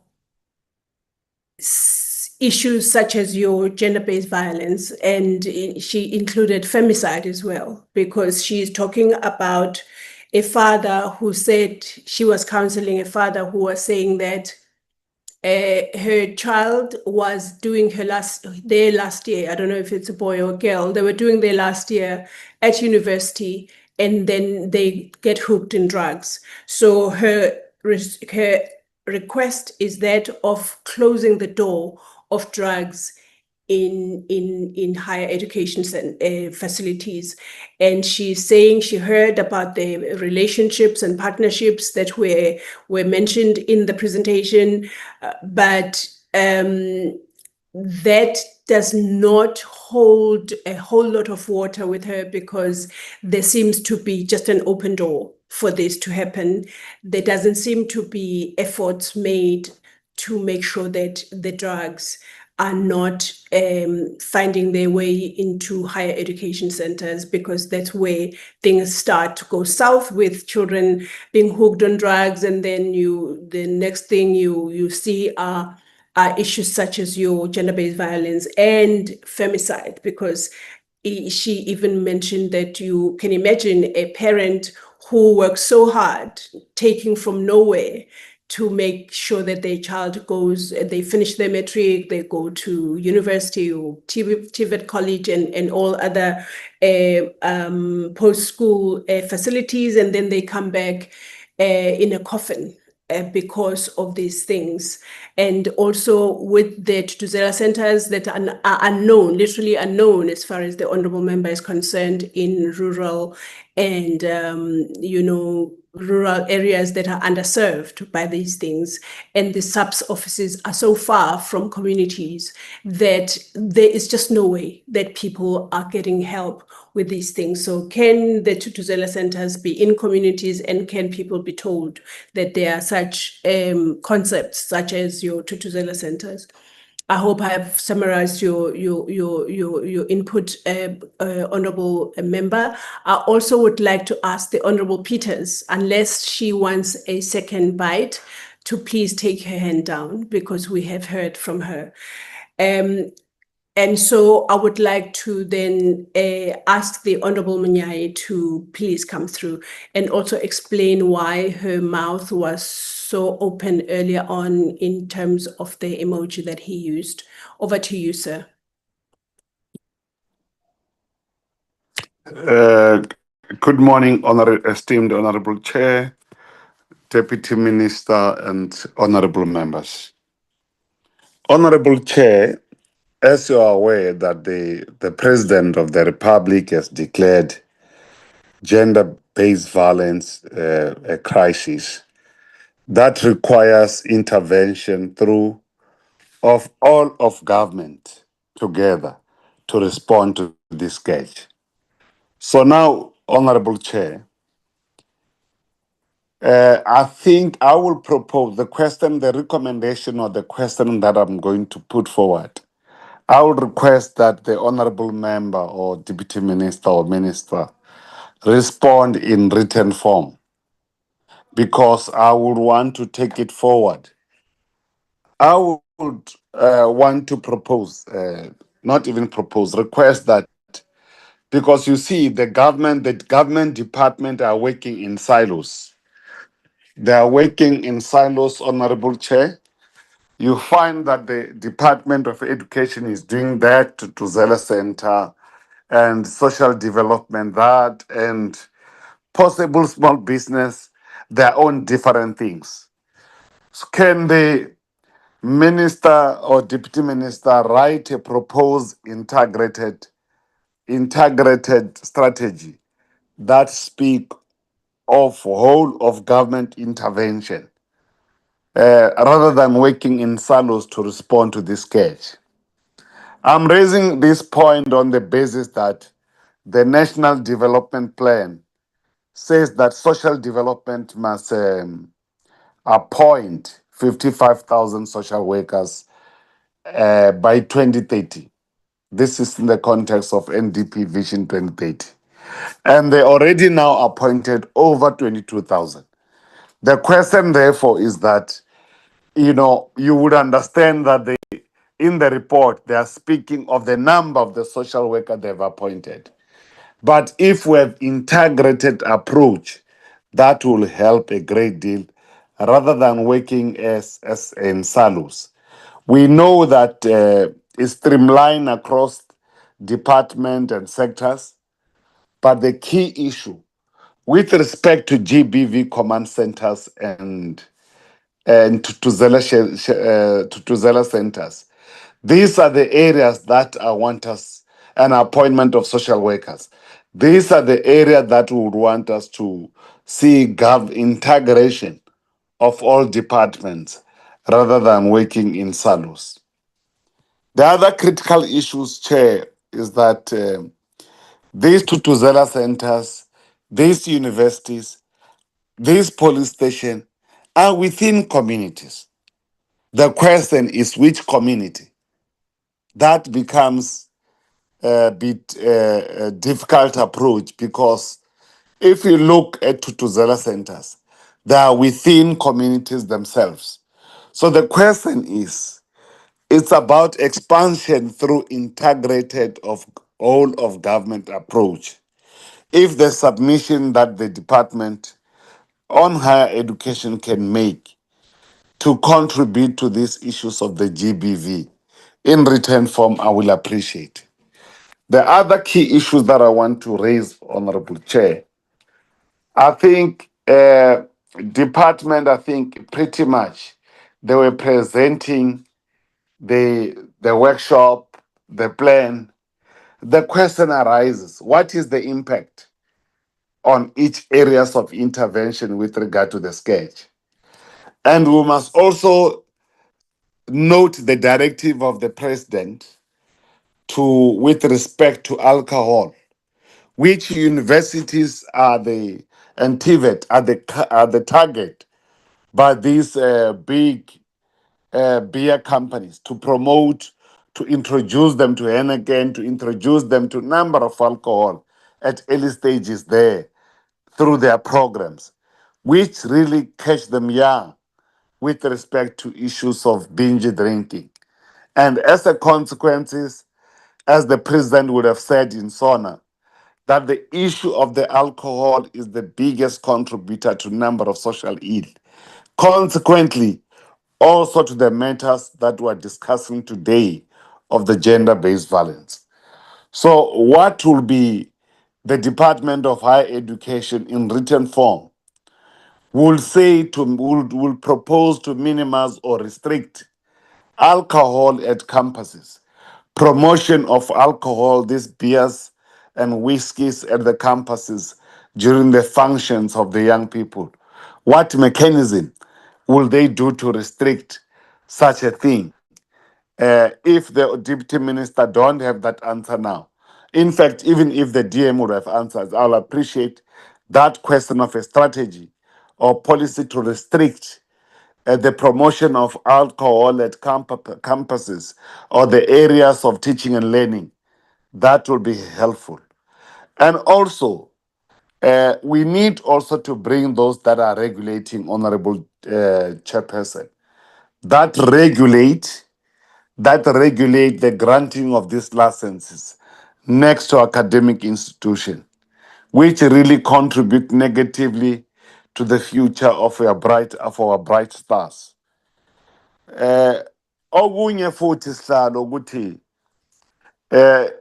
nje izolo eGauteng siceda nje ukubhodla emswaneni kwaNkabinde la umntana oshile ngenxa ye-GBV.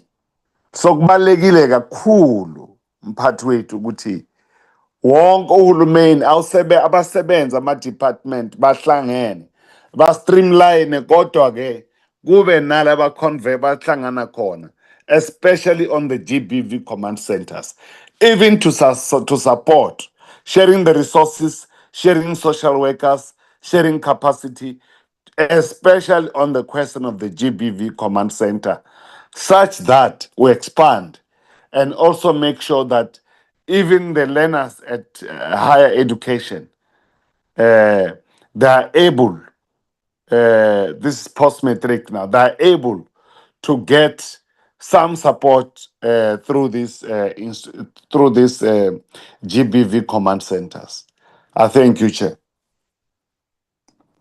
Thank you, Honorable Monyai. I just want to, as I acknowledge your request, just to say that I think the Honorable President would have foreseen a possibility of silo working when he put together or announced the looming putting together, if he hasn't yet, the task team that is working on this very issue that you would have heard him announce when he declared gender-based violence as a huge problem in this country. So I'm not fighting. I'm not trying to protect the DM for any reason at all. But I'm just saying that the Honorable President has already put together a task team to work on this issue. And I believe the Department of Higher Education and Training would be part of that. But then this, and then also I acknowledge very, very, strongly the inviting of the license issuers, which I believe is a provincial competency, but we can invite anyone in this portfolio committee as in other portfolio committees as well. And that would be our order of business going forward, because I cannot agree more with you. Let me just go now to the Honorable Giyami Tseng Stanley Ramaila. Over to you, sir. Thank you, Chair, and good morning to the DM officials of the department, my colleagues and support staff of the portfolio committee. Let me also join those who appreciate the presentation, Chair, and I must say pre and post the presentation, I'm a different person in terms of the knowledge I acquired from this presentation. It was quite insightful, and I think that is what purposefully we wanted to get from the department as well, so that this would help in as far as consolidation of collaboration efforts is concerned. Much appreciated, Chair.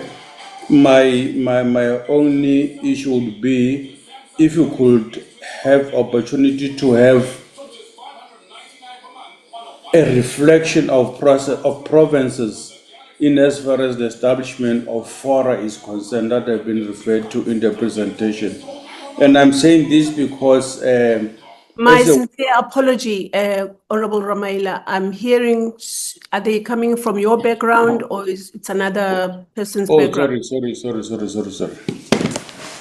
So yes, so I was saying that in order for us to strengthen the collaboration, because GBV is something that is cutting across all sectors, all the departments, I appreciate the information. It was quite insightful. And I was saying it didn't depict, and understand it's an overarching presentation, but I'm interested in understanding. I come from Limpopo.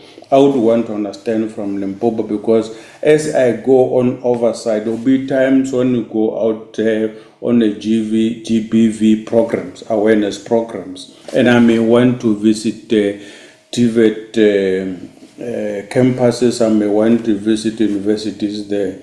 Now, in as far as the establishment of the fora mentioned here, what is the situation in Limpopo, what is the situation in KZ, and so on and so forth, so that we are able, in a collaborative manner, to also assist and say, it is expected from the Department of Higher Education that in this TVET college, we need to have this kind of fora, and this fora is not there.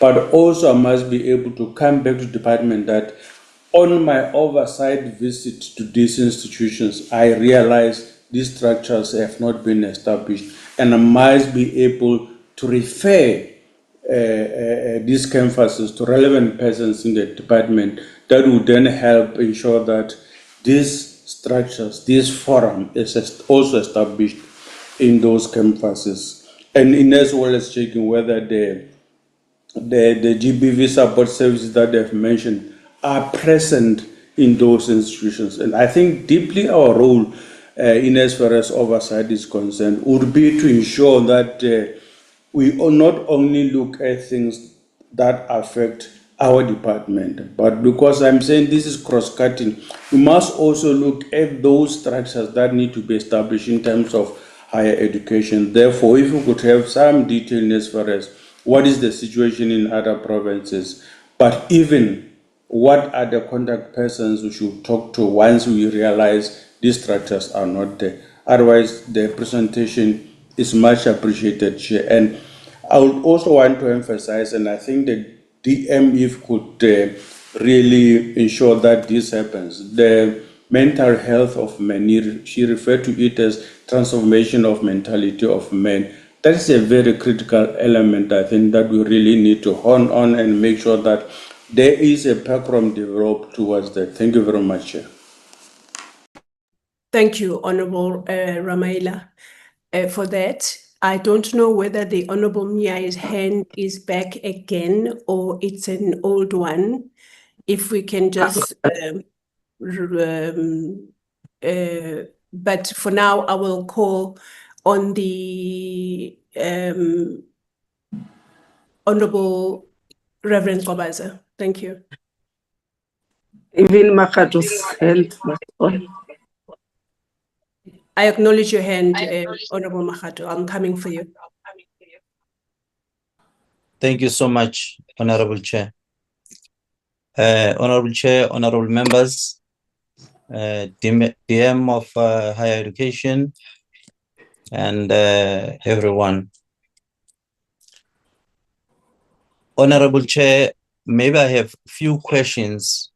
One, maybe I will say that thank you for the presentation and the information on what is happening in Department of Higher Education according to GBV. And maybe the first question, it will be, I would like to know how many cases that the program have taken in, and how many that have been successfully recorded in the department, maybe per university or overall blanket approach, if it's possible. And how much does the whole implementation, I hear that there are social workers, there's number of things. How much money the department has set aside for this particular project in terms of GBV? And I would like to know, right now as we speak, Chairperson, there are challenges every single year. At the beginning of the year, the students, when they come in, they get challenged with the accommodation, and people take advantage of that. And GBV starts there. It does not start inside, it starts there. And we are very much concerned about that. Number of our kids, they lose their, they take care of themselves up until grade 12, and when they are going to universities, at that point, because they are vulnerable, they don't have a place to sleep because the intake is not quick enough to the accommodation, and the GBV starts there. And I want to know that what the department is doing about that, and those people who get violated their rights from that point. I didn't hear anything about Department of Health coming through on this. The biggest challenge on the GBV is to prove that is for the victim to prove that he was beaten or he was raped or anything like that. So the Department of Health plays a serious role. The doctors, we have special doctors to make sure that the person is able to prove that this is what happened.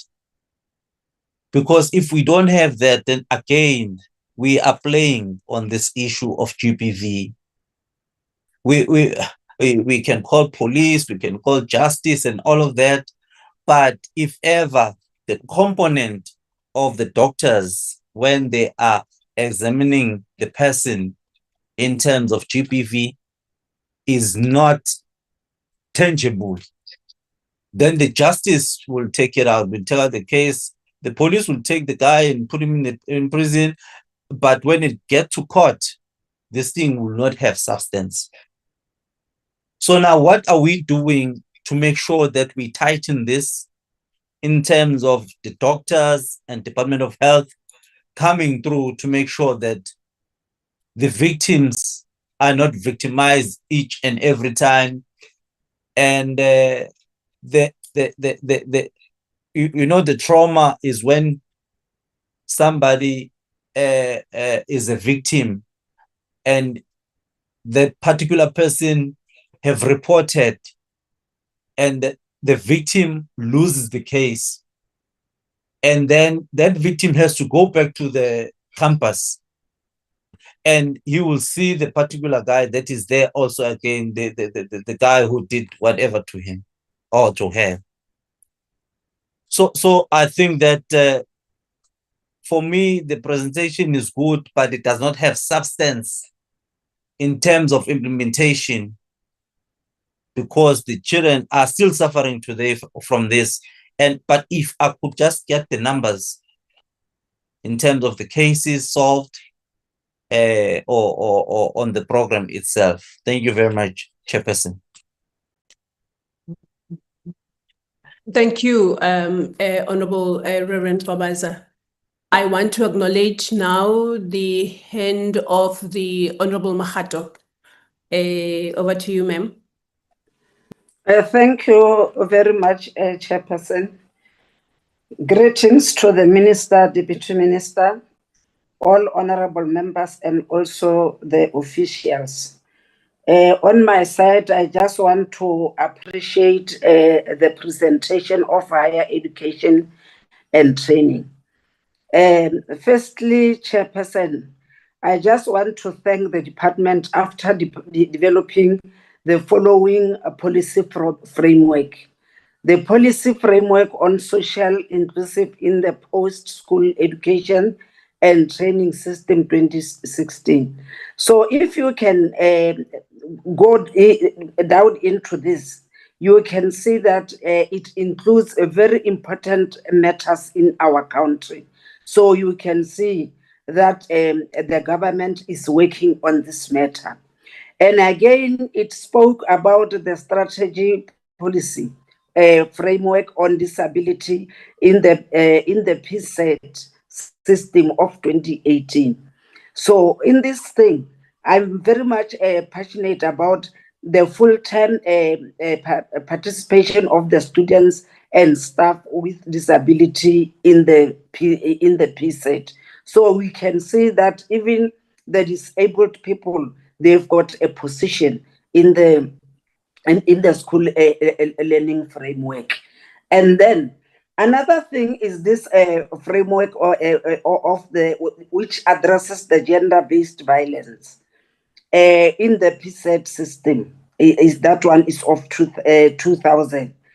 So you can see even the violence picture, it is reflected in this presentation.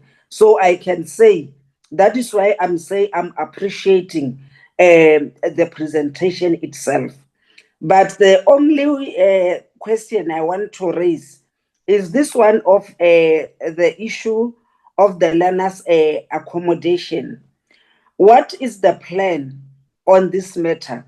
I just want to check with the department, or in future, what are they going to do with the learners without accommodation? And then how are they going to assist them? And again, they must also train them. So it's another thing I just wanted to bring it to the department to say they must train the learners on the matter. So all in all, I think I'm happy about the report, even the legal framework. There are many, but you can hear from inside, or they are fine. The plan, policy development, and even the review, all of them. So I think the presentation is fine to me. And then even in future, I think let them go forward. Thank you very much, Chairperson. Thank you so much, Honorable Mahato, for that. I would like to check from the two honorable members, that is Honorable Monyai and the Honorable Reverend Babaza, if their hands are new, please, so that we can go on. Okay. And Honorable Mahato, you can take your hand off as well. No. Honorable Reverend Kwabaza, we really are not interested in what you drink and what you don't. Honorable Munyai, is your hand up?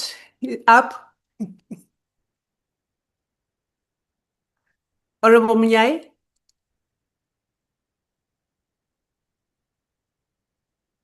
Honorable Deputy Minister and your team, you have heard the Sorry, Chair. I was muted. I was covered by other honorable members on the matter. Thank you very much. Okay. Thank you, Honorable Munyai. And so I was saying to the Honorable Deputy Minister, the questions have now been asked and the comments have been made, and I'm not going to prescribe how you divide the questions among the team, Ms. Mahlobongwane and the Prof, and yourself and any other official that is on the platform to answer. So I will hand over. Honorable Deputy Minister, I know that you now have no more than 40 minutes to leave this platform. So please go ahead, ma'am. Thank you very much, Honorable Masango. I appreciate the questions from the honorable members. I'm going to start backwards. I'm going to start with the questions asked by Honorable Makato, then move on to Reverend Kwabaza. and then follow on. I'm going to, whatever I've left out, I'm sure Professor Ramnik and Ms. Trudy van Veek and Ausesi will cover me. But allow me to start, Honorable Masango. So, Honorable Makato, thank you very much for appreciating the framework that we've put in place around gender-based violence and the various protocols that we have in place. And you ask a valid question around student accommodation and what we're doing about that. You will know that yesterday, Minister Manamela gave a ministerial statement in the House. And in that ministerial statement, he did indicate that around the issue of student accommodation, we are engaging the Minister of Finance on sustainable funding aimed at resolving, the accommodation challenges that we're currently facing. And, those discussions will also cover long-term infrastructure planning around the issue of accommodation. But I also have to tell you that NSFAS, and I've been busy with state of readiness visits. So I think I've visited around 11 institutions in various provinces. And NSFAS is in the process of weeding out accommodation that they've accredited, but they've received reports from students that accommodation is not conducive. So they're busy, conducting verification visits across, especially your private accommodation, just trying to weed out accommodation that is deemed, unconducive and uninhabitable by students. So there is a process there to make sure that what we have right now is conducive and is habitable for students and dignified. But there are also discussions with the Minister of Finance on sustainable university funding in relation to accommodation. And then Reverend Kobasa asked about the cases of gender-based violence that have been recorded in the sector and how many of these have been resolved. He also asked about the cost of implementation and how much has been set aside. I'll leave that question to Trudy and Professor Ramnik. But I want to talk about the question, the point that he made around challenges at the beginning of the year around accommodation and people taking advantage of students. And he's correct. The reports that I referred to by the Commission for Gender Equality were very scathing. They revealed that there's sex for accommodation and also sex for marks.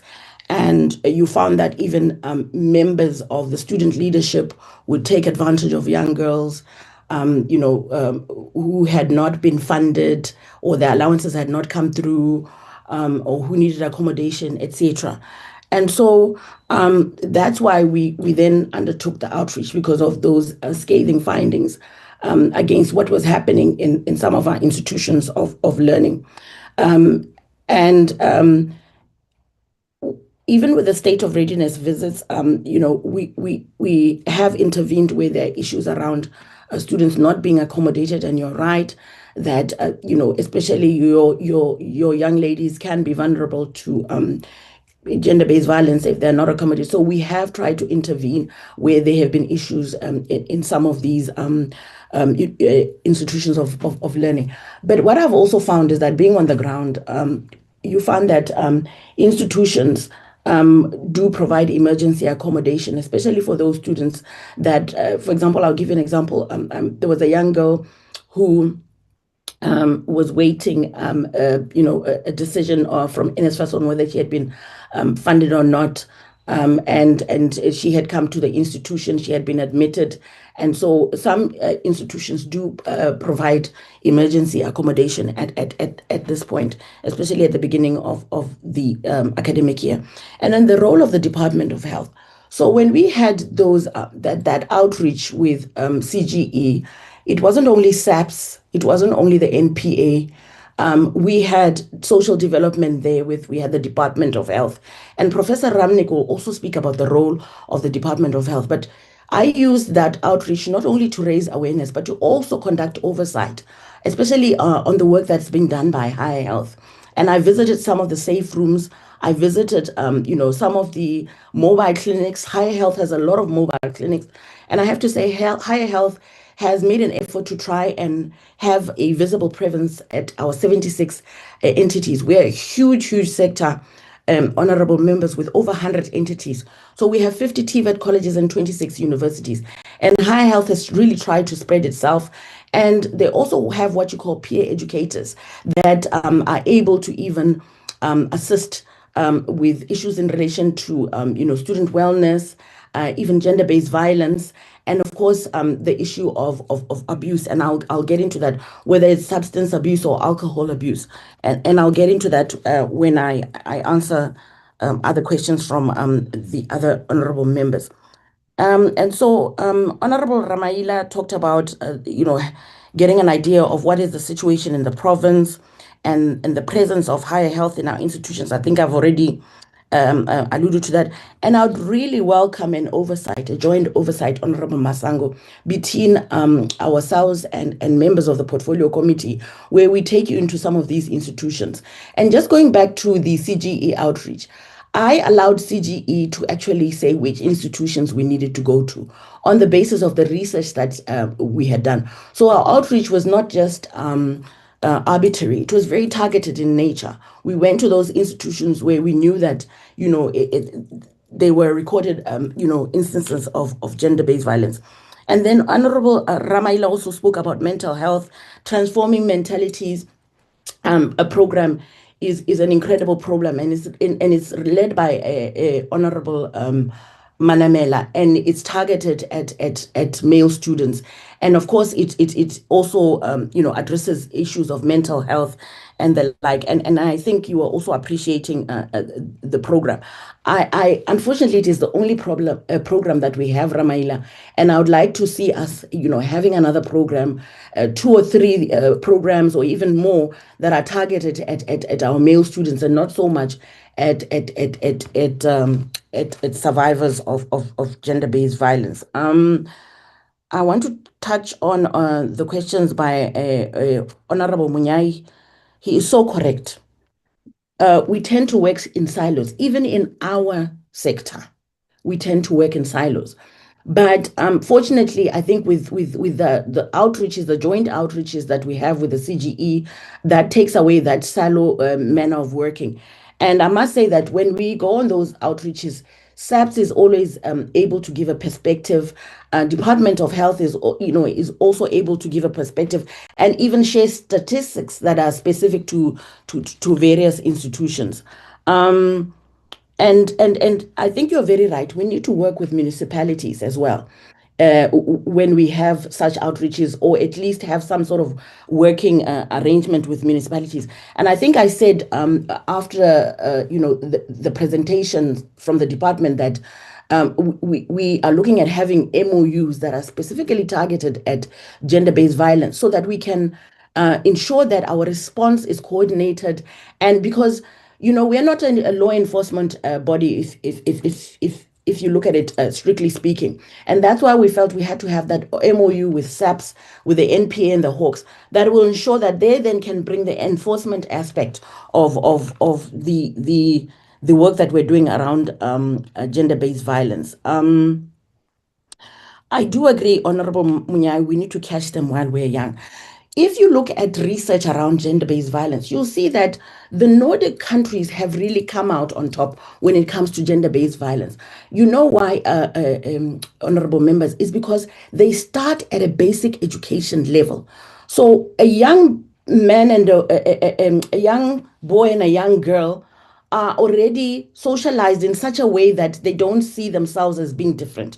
They're seen as equals, and young girls are told, there's nothing that a boy can do that you cannot do. And of course, the legislation that some of these Nordic countries, and I'm talking about your Norway and your Sweden, have, is very enabling in that sense. So I do agree that we need to really start at a basic education level, because once learners come into transition into the higher education sector, they already, some of their the mentality is already set, if you want to put it that way. So it does become somewhat difficult.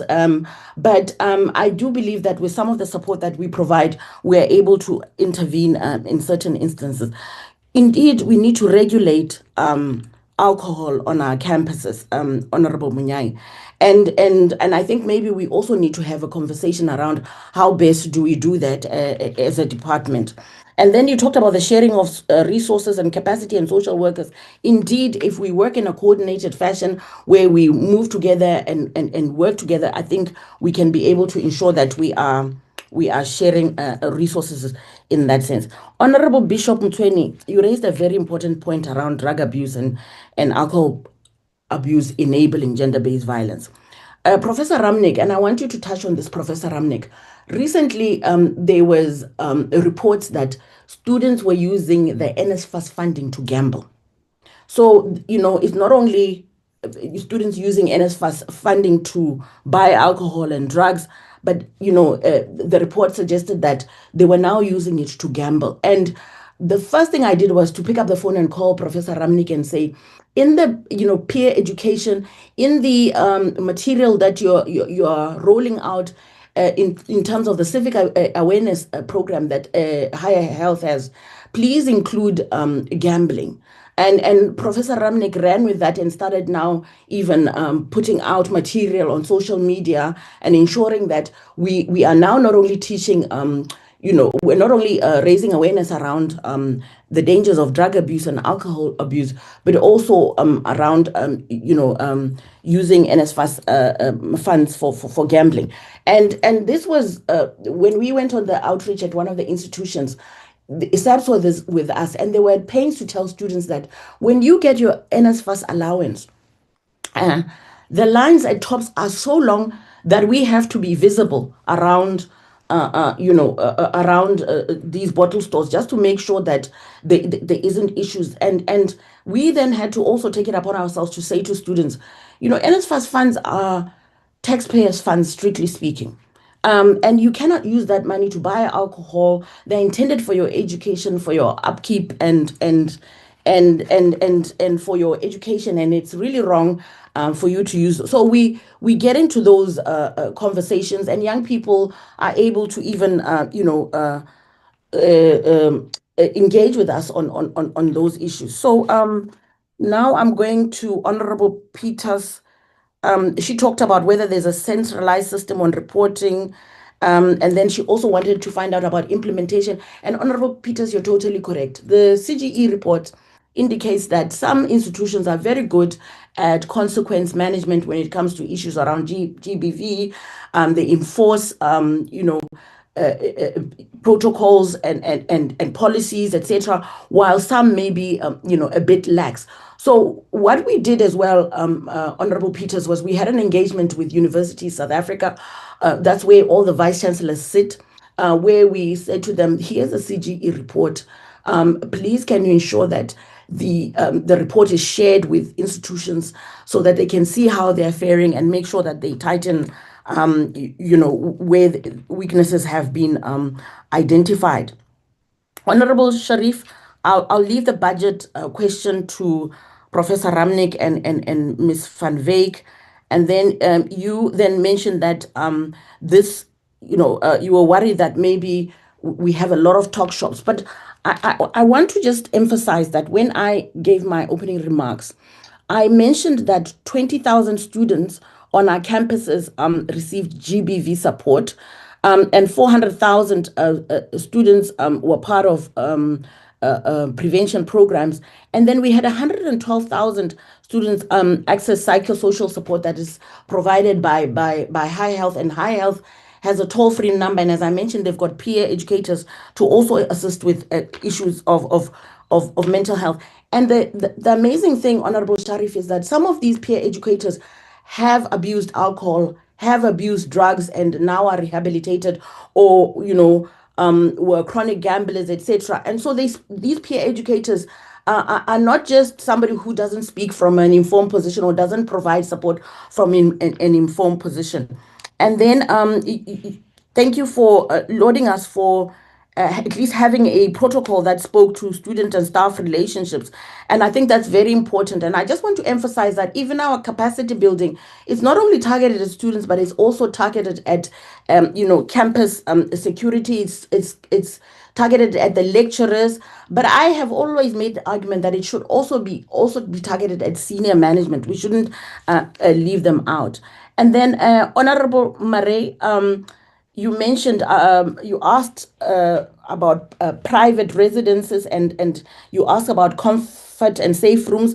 And I don't know, Higher Health has a nice, in their presentation, and I'm not sure if you received the same version that I received, a nice picture of how their comfort room and safe room looks like. And I have been to those rooms, and I do know that at one of the institutions I visited, where I conducted oversight, they had a doctor on site, although the doctor didn't come every single time, but the nurse was there all the time. There were social workers and the like. And maybe Professor Ramnik will give an idea of how many social workers we have. And I do know that he's also secured funding to ensure that we roll out additional social workers.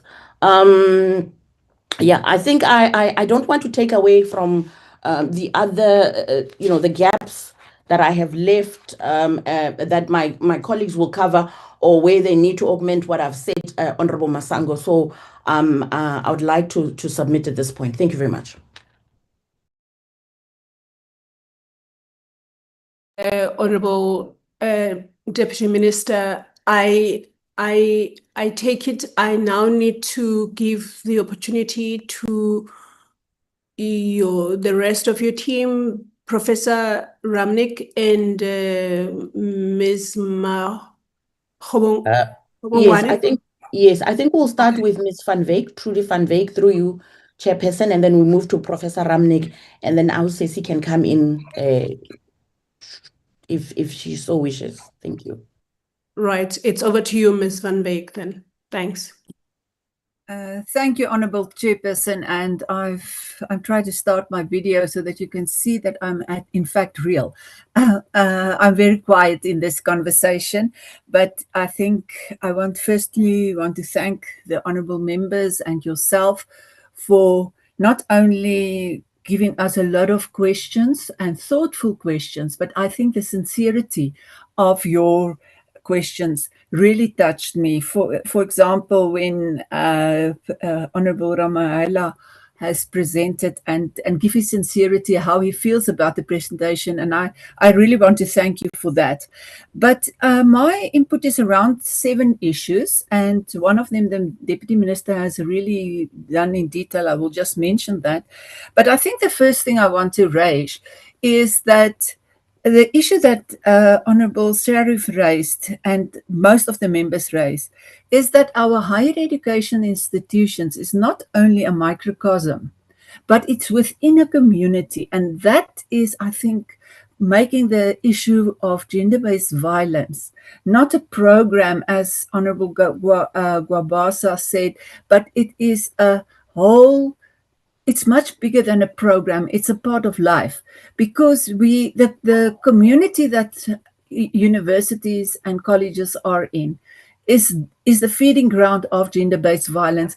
And that makes the whole management of gender-based violence cases very difficult for higher education institutions, because it's not happening on the campuses per se.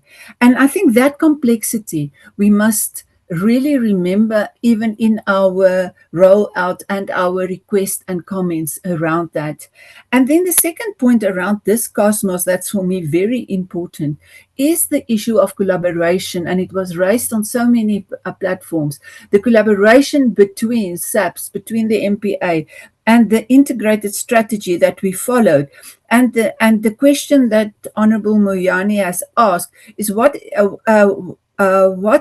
the whole issue of substance abuse and alcohol abuse around the campus, not necessarily on the campus. I think when we really do a survey of how many alcohol-related activities are on campuses, and I exclude the accommodation, that would be, I think, very small. But the moment we bring accommodation in, and we bring in private accommodation, and we bring in the other accommodation that NSFAS is looking at, that makes it more complex. And I think that is where we need really a lot of prevention and prevention strategies to enable young people to understand what the issues around substance abuse is, and what the issue around alcohol abuse is, and how to remove drugs. I think we all are very passionate and very worried about the use of drugs within our student communities.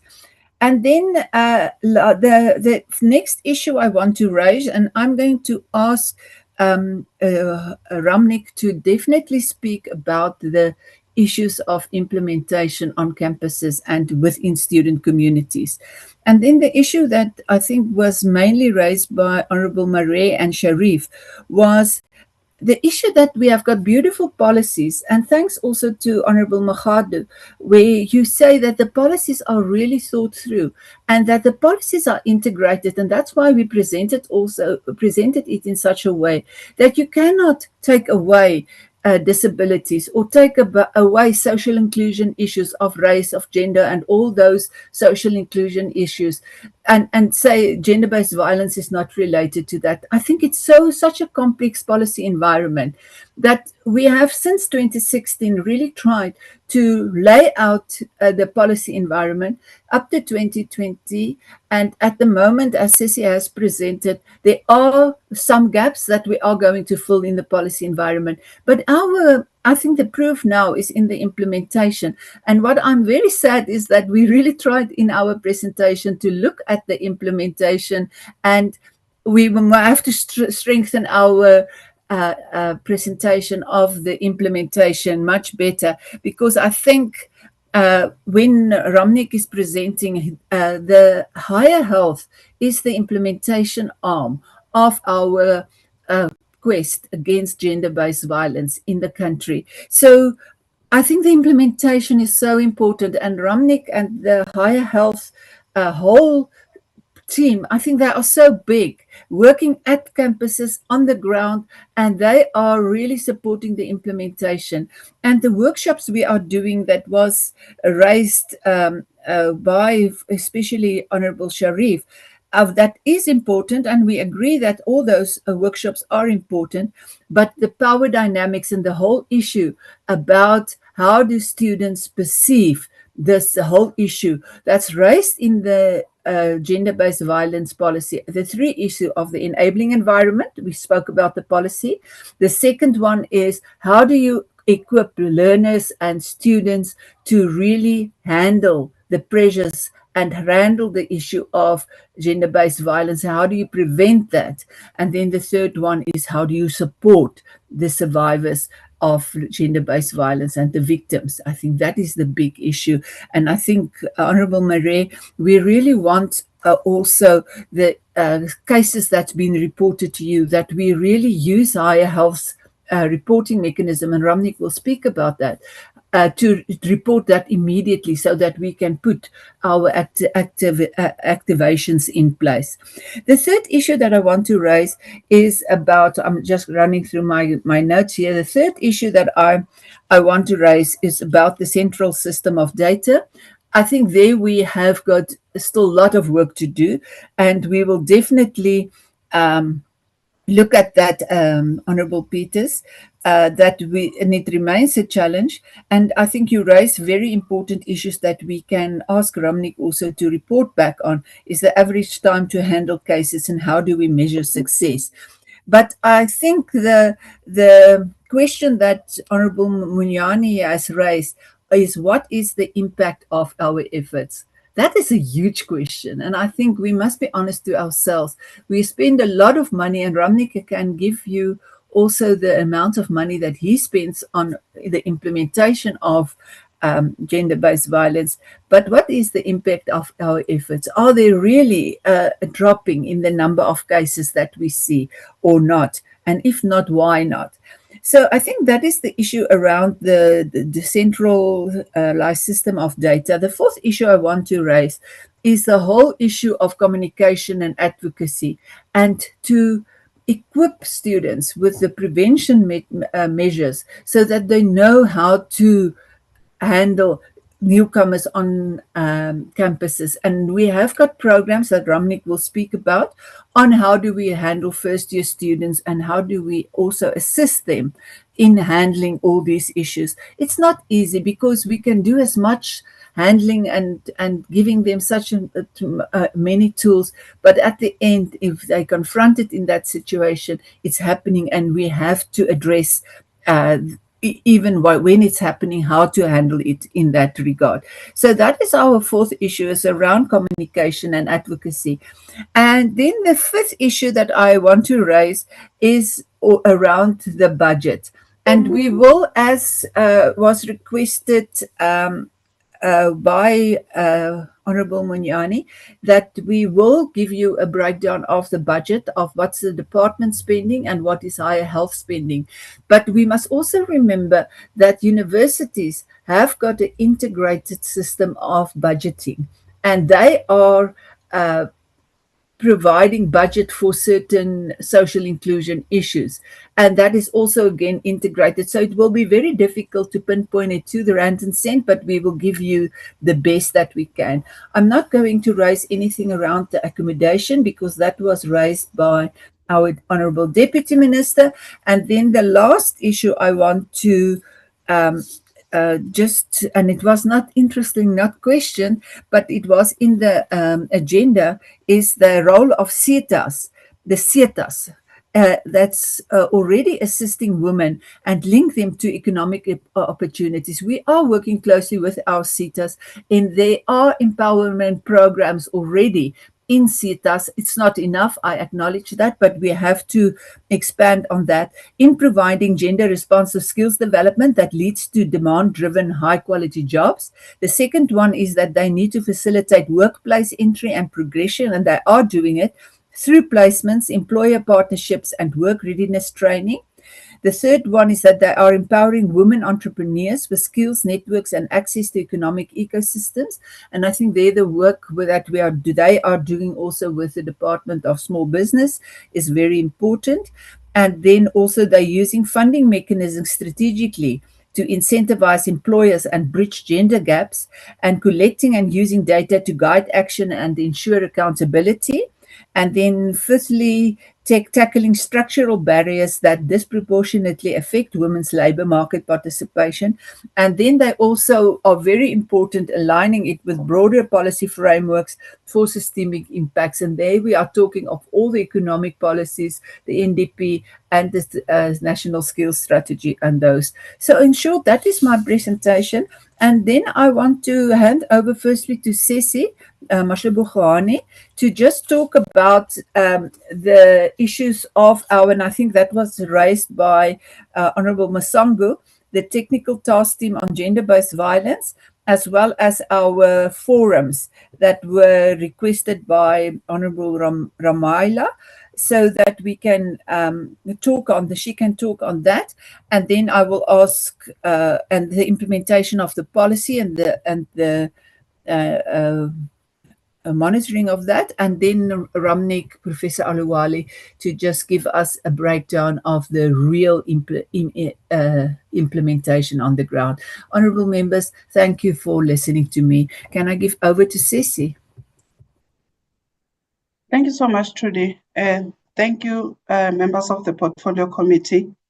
I first want to talk to the issue of policy implementation and just say, policy alone is not enough. Behavioral change is very important.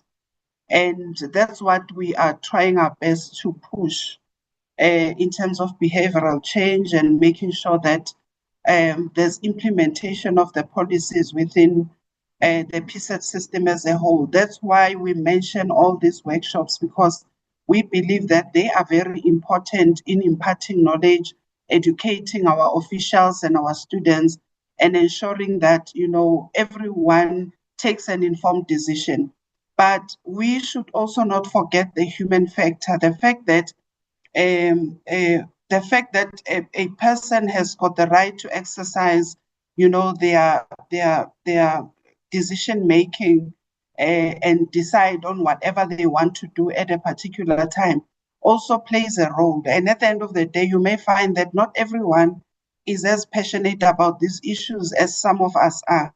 And they will ensure that at the end of the day, implementation does not succeed. And these are the people that we really need to focus on and continue to educate. And if possible, if push comes to a shove, then move away from the system so that they do not contaminate others. So the human factor is very important. It plays a very huge role also in terms of our students. Remember that when our students move from the basic education system into the higher education system, most of them are 18 and above, and they are referred to as adults. These are young people who believe that as adults, they've got certain rights and they will exercise their rights with or without responsibility.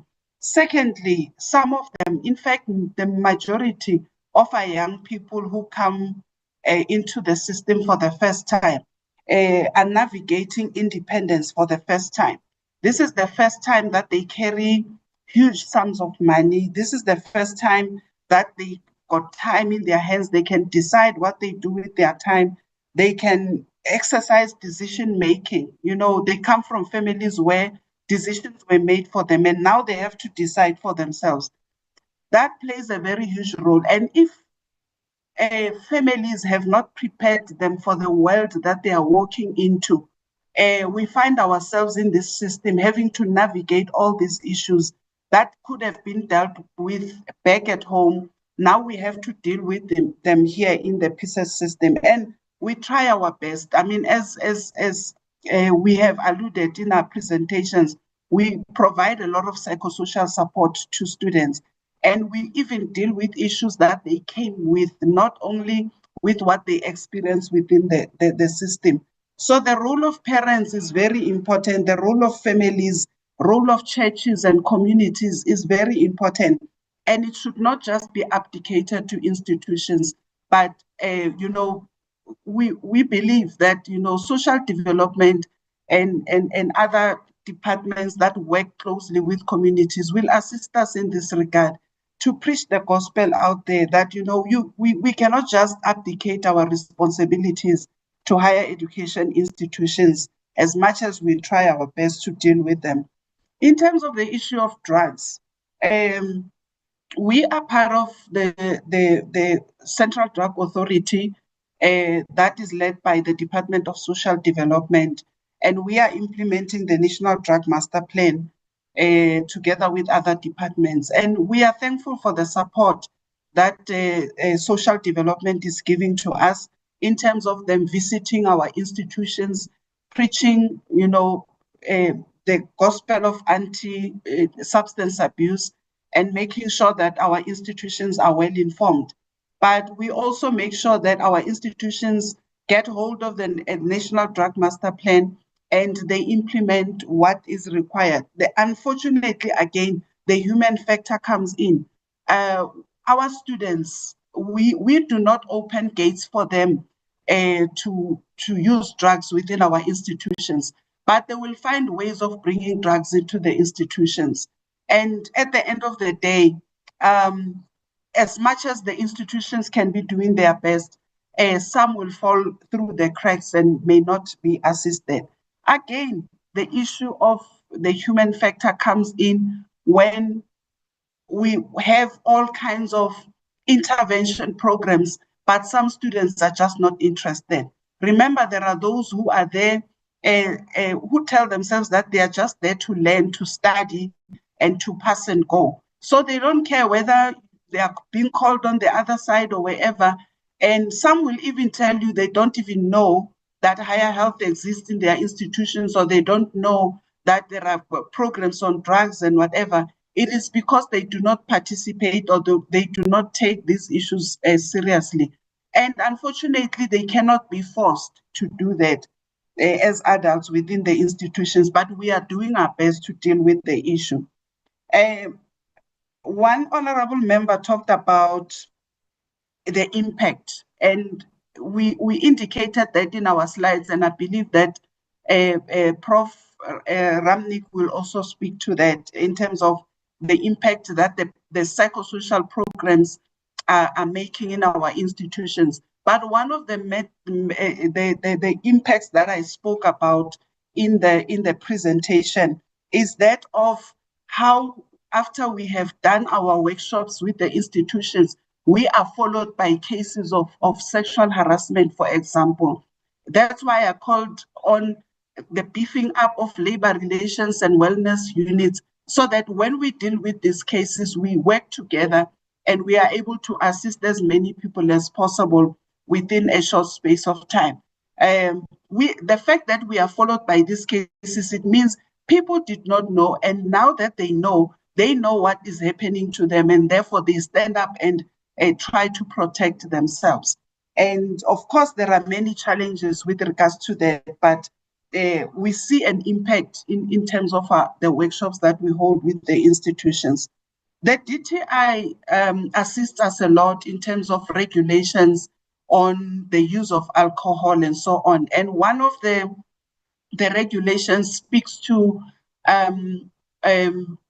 liquor outlets and not being within a 500-meter radius, if I've got that correct, with a 500-meter radius of our institutions.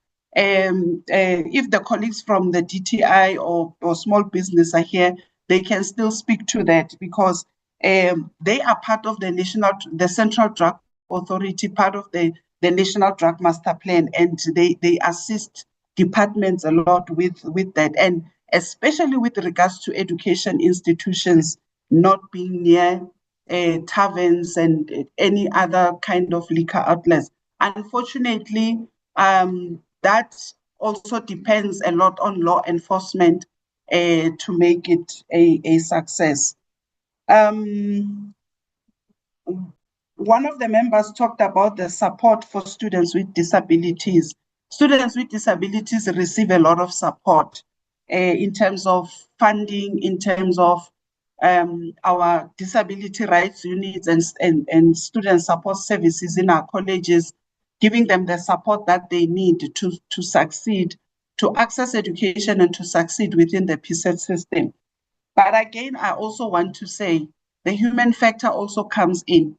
You find that some students, in as much as there's all kinds of support, they do not disclose, and as a result, they do not get the assistance that they need. But we are working very hard to preach the gospel of disclosure and to say to them, whatever help is available cannot be accessed by them if they are not disclosing. And whatever benefits that they are entitled to as persons with disabilities, they will not be able to get them if they do not disclose at the end of the day. Ntate Maila spoke about structures. We encourage all our institutions to have structures. We try our best to also, create structures that can support institutions in terms of gender-based violence, sexual harassment, and any other socially inclusion issue.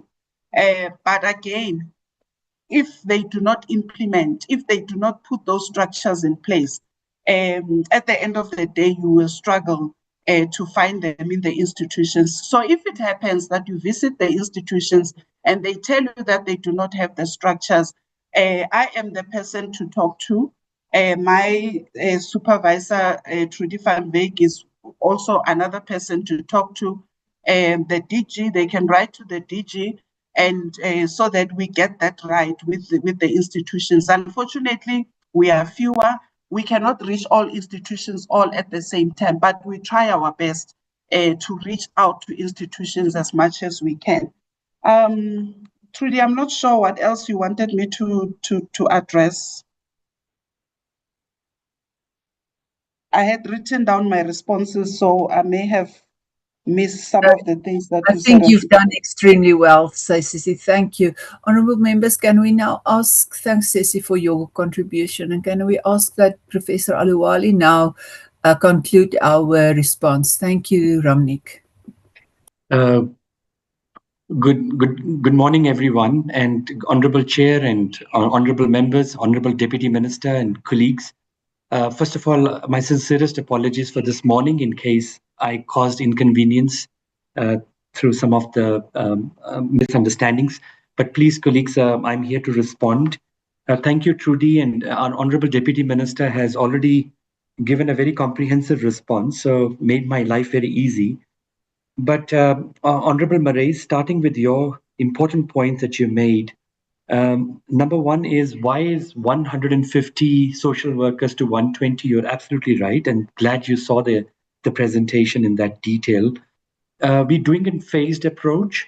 So we've already hired close to about 120 social workers. The next phase is about 30. We've already advertised those positions. And we should be in a position by 1st April to have all 150 social workers employed, for which we have been very grateful for the support and funding on creating jobs in this regard. So this project only started last year. So the recruitment was on phased approaches, and this is why it was, but it will be 150 social workers in the system. You're right, Tutuzela care centers are not everywhere.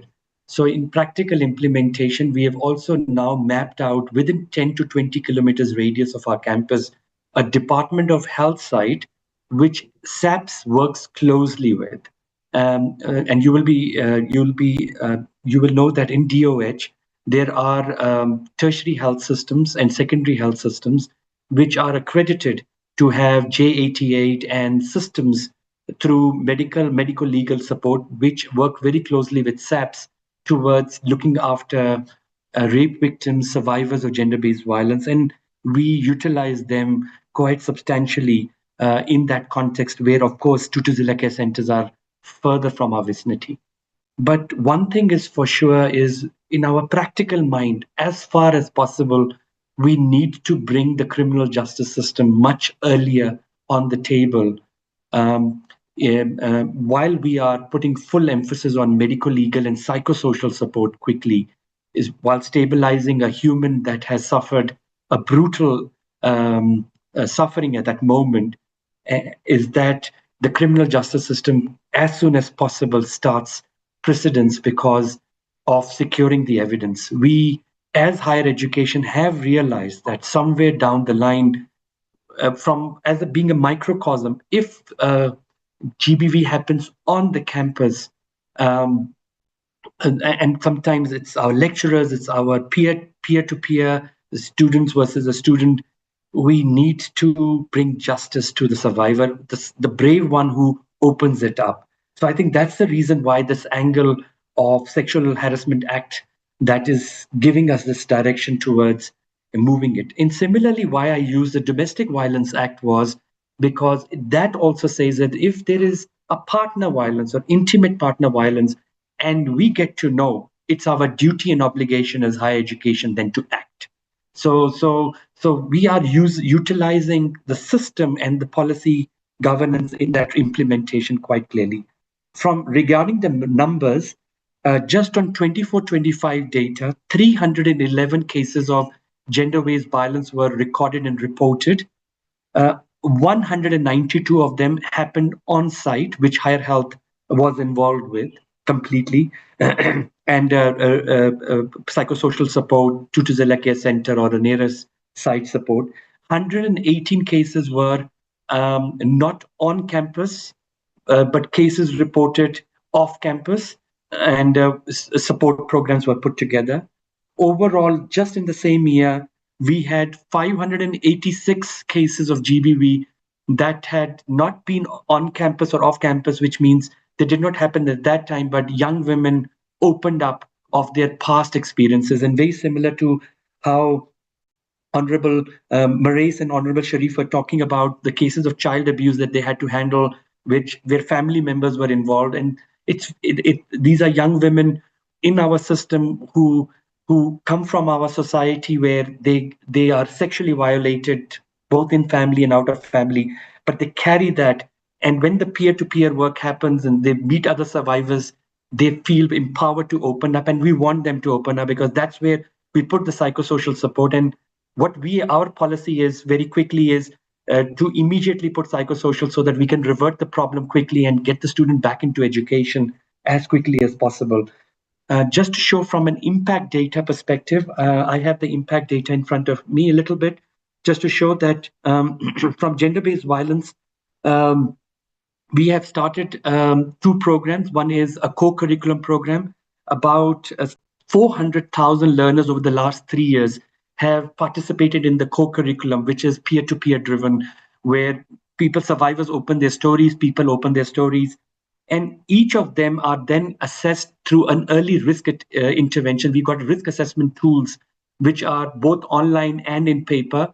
And each learner, by answering 9 questions, simple yes and no binary questions, find out on partner violence and sexual violence. We also have now introduced a perpetrator screening program where even perpetrators can find. These are all confidential, and a script is generated automatically by giving them the quantification of their risk and things that they must do to open up to help and the services and help that remains them. Through that program, we are seeing a lot of young people coming, and these numbers of 311, 240. So just from April to December, we have already 243 cases of GBV being supported. So yeah, these are human lives that do get saved, but there is a nosikelo or unene which will slip off, not aware, and that's how big the country and system is, and any little help that we are putting is not going to be enough, and we are aware of it. And I'm the first one to admit we are too thin and too little to the amount of epidemic that we are dealing. We're dealing with 1 in 3 women suffering with sexual violence. We're dealing with 1 in 4 suffering with mental health in the system. That's a population we are talking about, and how much effort we need to put together is very important. So there is impact. That people opening up is great impact data that we're talking about. How much time it takes? Just to let you know, our 24-hour helpline receives 13,000 crises that are registered. Not all crises are GBV. Some of the crises are academic stress, mental health, suicides, financial stress. There are multiple bereavements. There are stress calls come regularly. But the registered crisis I'm talking about, we got calls left, right, and center, but on our call center, but 13,000 are registered on an average calls for crisis. Each call takes 3 working days to avert a crisis. It goes one after the other, and then it's toll free. So our psychologists, our social worker counselors will go back, fix the problem, try to deal with the issue, and then eventually link them to a service point.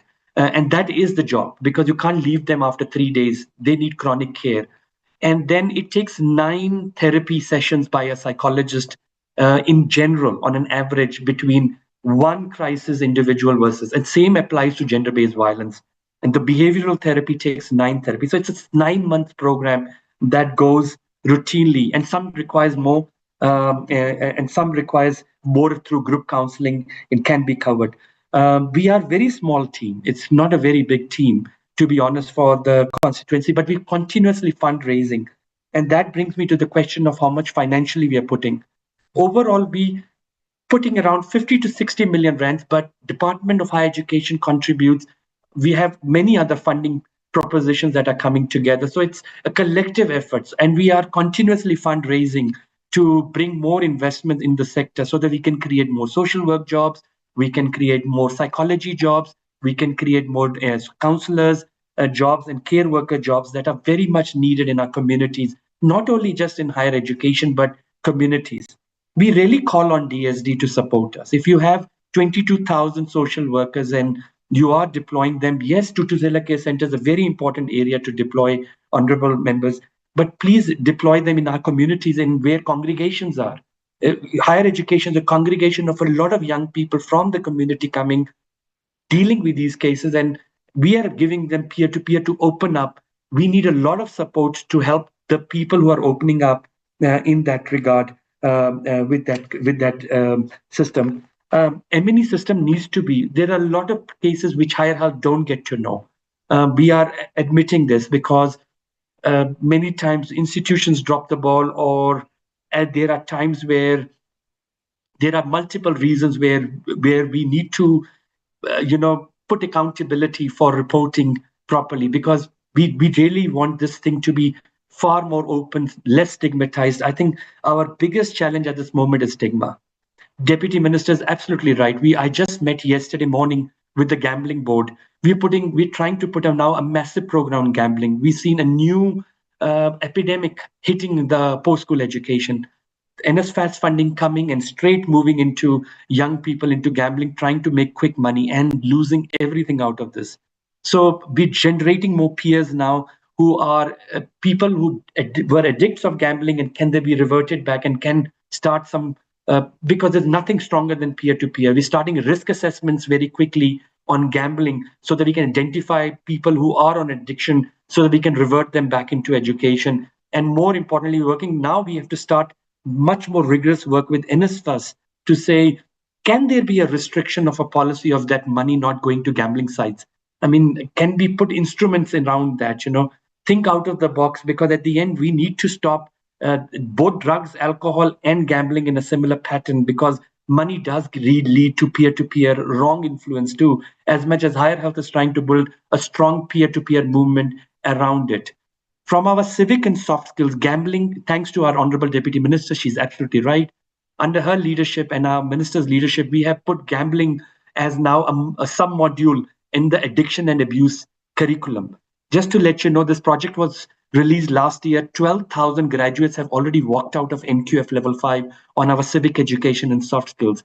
But you can't pass if you have not reached 10 others, which means 120,000 beneficiaries of South Africa have been through the Each One Teach 10 program. If we scale up our civic education, we'll bring our system back. I think we need to build a human first before we fight a GBV. Humanity needs to prevail before, citizenship needs to prevail before we take drugs, alcohol, gender-based violence. And I think that's the approach we are taking through our civic education, bringing a holistic picture of building life skills and soft skills among young person much earlier, in the early stages of late adolescence and early youth, so they become responsible South Africans, vote, they look after women, gender equality starts coming in, transformation happens, and that's the real transformation higher health is driving. We are very proud to be recognized as Africa's leading partner of UNESCO, predominantly from the little work we're doing.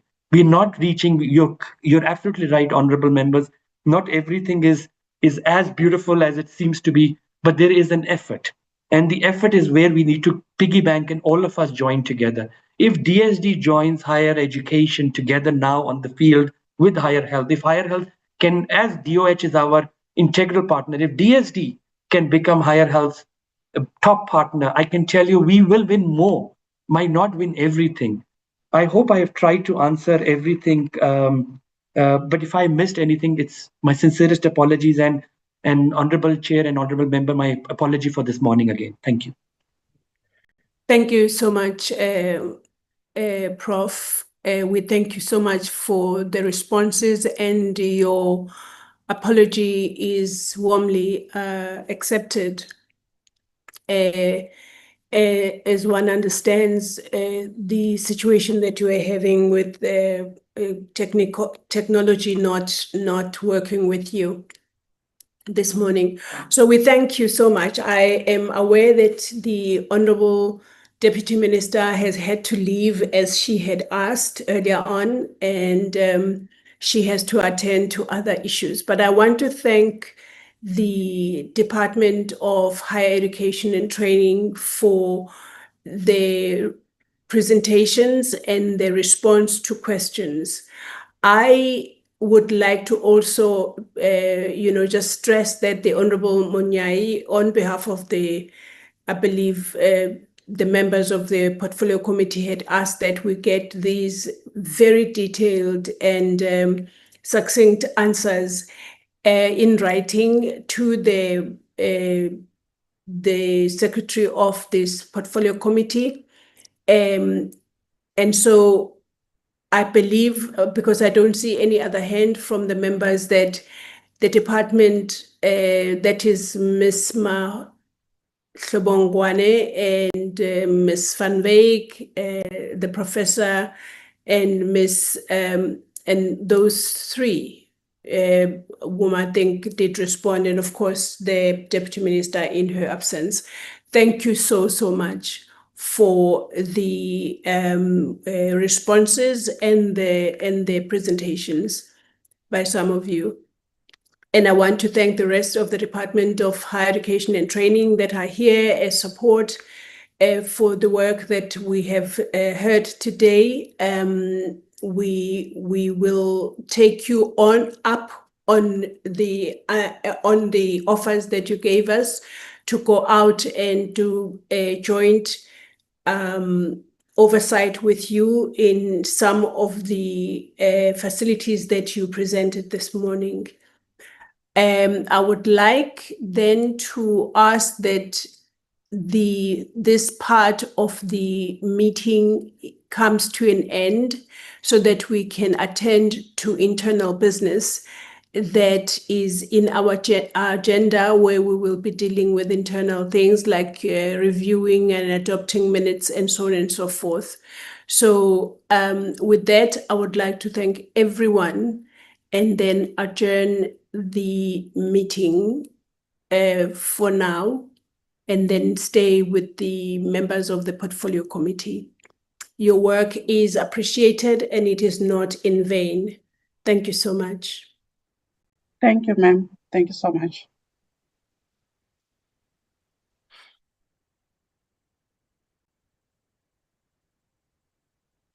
Honorable members, because I'm aware that the internal business is not a closed meeting, so the stakeholders can stay if they would like to be part of that. I would like us to quickly go over to our internal business and hand over to Lindiwe. Thank you so much.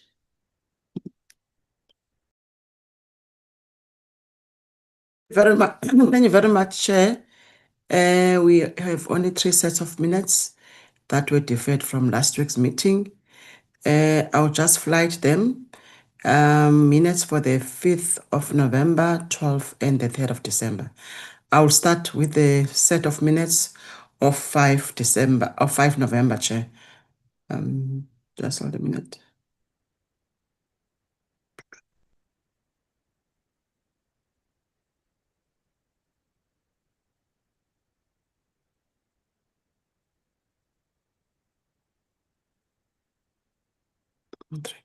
Okay. Can you see it, Chair? And members? Yes, we can. Okay. This is the minutes of the 5th of November, where we invited a petitioner to present a petition. And also, Chair, we received a presentation from DSD and SASA in response on issues raised by the petitioner, Mr. Isaacs. And then the content advisor presented the proposed international study tour. And also, Chair, we also invited in that particular meeting the legal advisor to present an advice. Also, we adopted minutes, Chair. Members that were present in that meeting. Were you Member Mahato? Member, are you Chairperson Nasango? And from the ANC, we had Member Mahato, Member Munyai, Member Ramaila, Member Nhlong, and we have Member Abraham's Chair. From the DA, we have Reverend Kabaza, we have Bishop Member Bishop Mutsweni, and also Chair. Sorry. We have Member Marais and Member Taffin from the EFF, and then apologies were received from Member Peters. Chair, the departments, and the minister. Let me check with the ministers were. The Deputy Minister was here, Chair, and then there were also delegation from SASA. Your support team was here in full capacity, Chair. You welcomed everyone. Apologies were Order, Chair. received. Chair. Yes, Honorable Reverend Kabaza.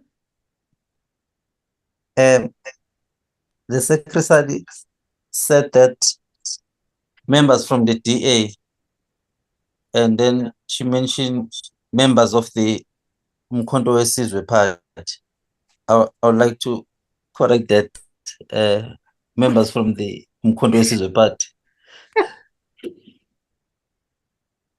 Okay, sustained. The order sustained. Mrs. Lindwe, please separate parties when you mention them.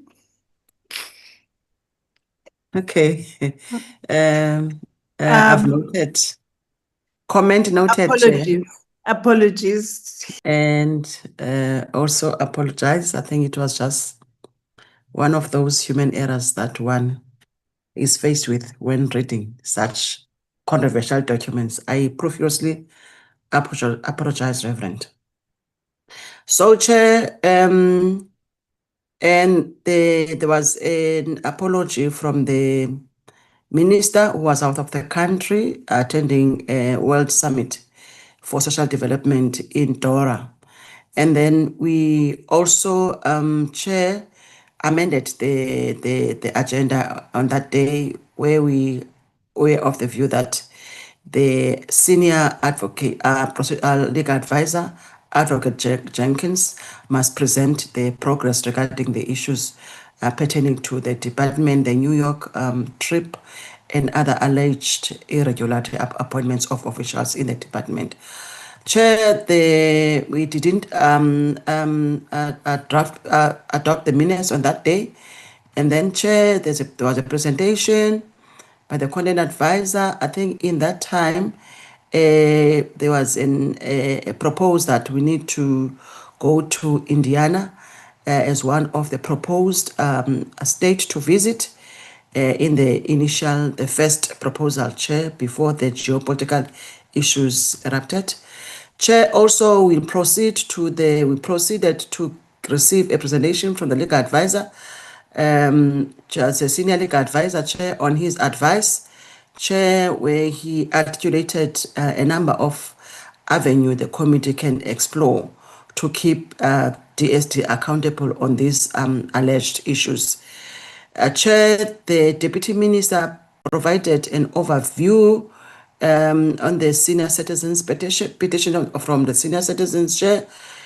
And also, Chair, Mr. Isaac presented his petition on behalf of elderly people, where he also took the committee as to how the whole process unfolded. I think they were in the march in the Western Cape, and then he gave him the views of the elderly people as far as the old pension fund, articulating that it's not enough. There is a lot of commitments they are faced with as elderly people. Chair, we received a response from SASA, which is the CEO, took the committee through to responses, and then the committee deliberated, and the deliberations, Chair, for this meeting will be reflected in the committee report on the petition, Chair. And also, you said that there were a number of resolutions taken by this committee, Chair, and then you proceeded you agree that you need to visit the United States of America, which is Indiana State, and then the committee also adopted a stated report public participation program by 26th of November. There was that resolution that we need to adopt this report. Chair, in a nutshell, this is a synopsis of the deliberation or proceedings that ensued in this particular day, which is the 5th of November. Over to you, Chair. Thank you so much, Lindwe. Honorable members, these are the minutes of the meeting. And I would like to ask that the honorable members please consider and adopt these minutes. These are the minutes of the 5th of November, I believe. Over to you, honorable members. Any adopter? Thank you, Chairperson. I would go ahead, Honorable Murray. I cannot hear you. Dr. Minutes, Chairperson. Are you adopting the minutes? Yes, Chairperson. Okay, I couldn't hear you at all. Thank you so much, Honorable Mare, for adopting the minutes. Does any member want to second Honorable Mare? Honorable Mahato? Chairperson, I do second the minutes. Thank you very much. Thank you so much, Honorable Mahato. The set of minutes for the 5th of November 2025 have now been adopted by this committee. Lindiwe, please go ahead and give us the next set of minutes to adopt. Thank you. The following set of minutes, Chair and members of this August committee, portfolio committee, is the 12th of November, and then the agenda for this day was a presentation from DSD on its mandate and response and response on issues emanating from the public participation relating to statutory rape. This speaks to a referral to a number of committees whereby they need to engage with their respective departments to get the response to the issues regarding the statutory rape. Chair, I think we invited the department, and also, Chair, we also extended the invitation to the portfolio committee on women, whereby the chairperson on the PC on women, youth and people with disability was there.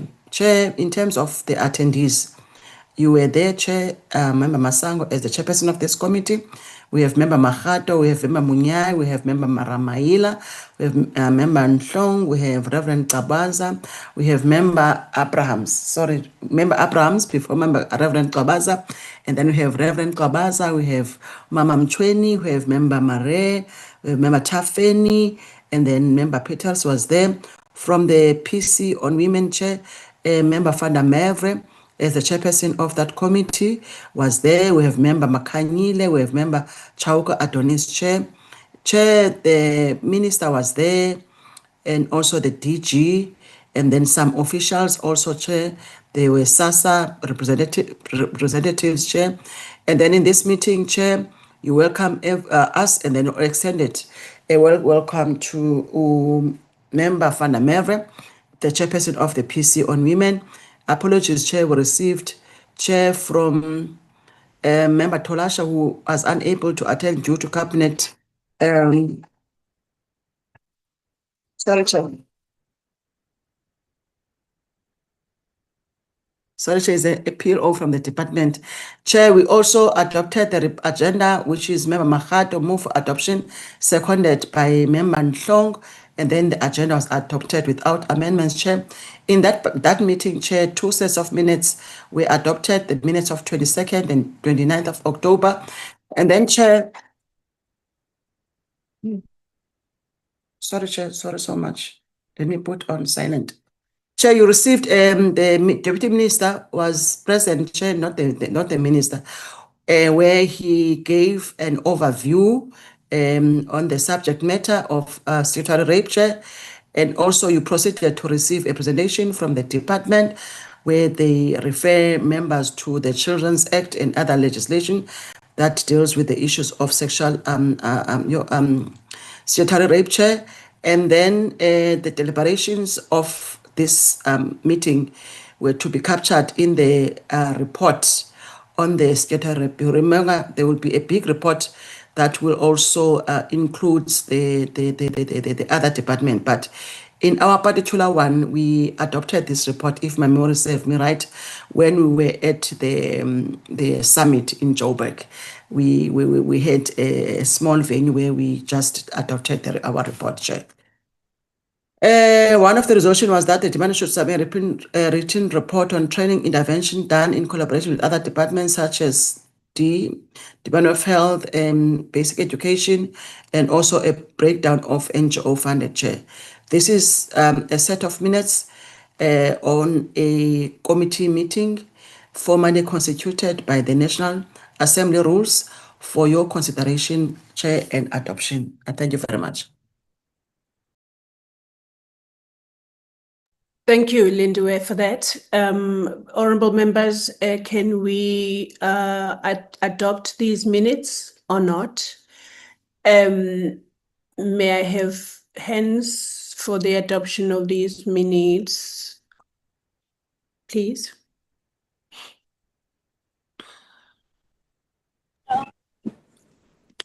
Chairperson? Honorable Mahato? Yes, Honorable Yes, yes, I adopt the minutes for this day.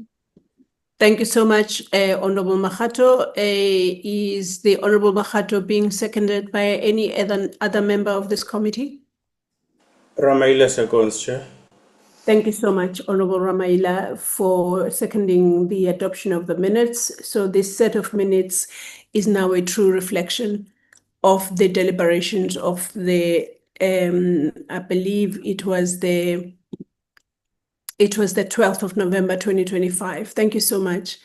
Please go ahead, Lindiwe, with with the minutes of the 3rd of December.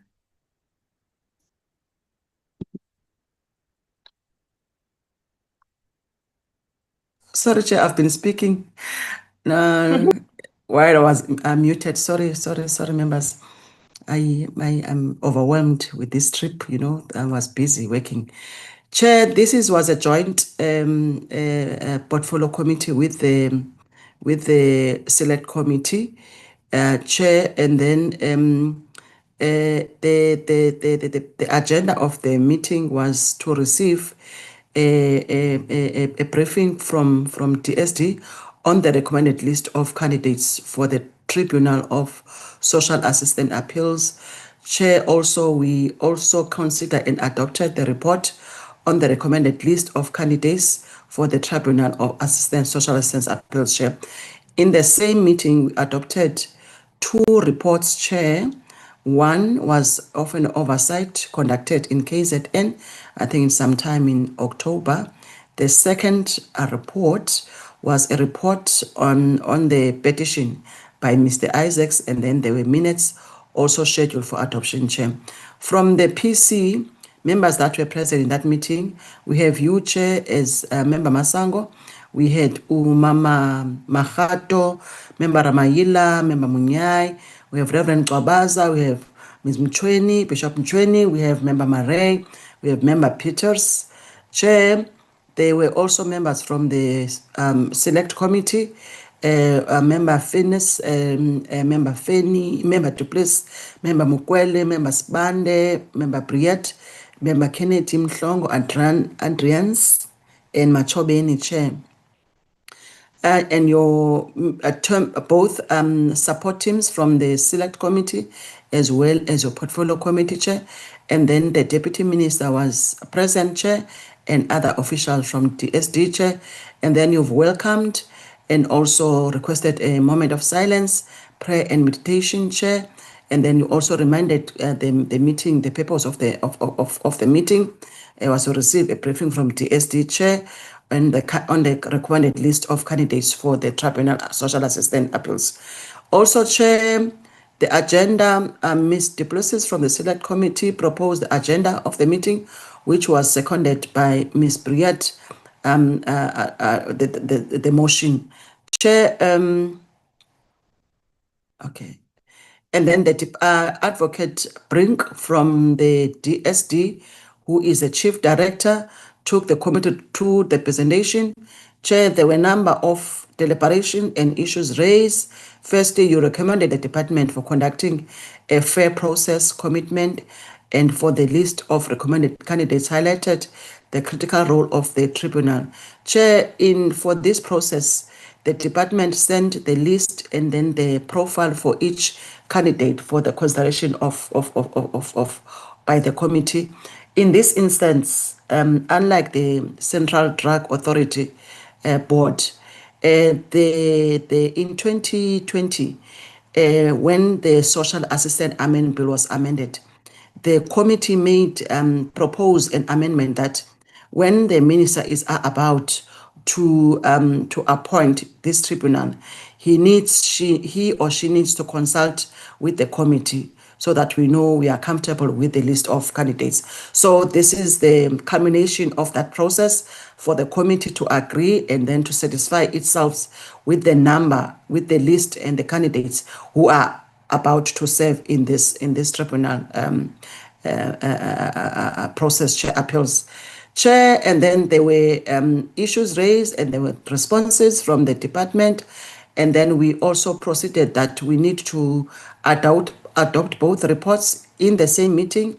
I started the report, Chair, and then Member Munyai moved for the adoption of the report after presentation, when Member Mahato seconded, Chair, and then Reverend Gamaza from the Kondo Wesizwe Party indicated that they don't support the report, and then the report was adopted.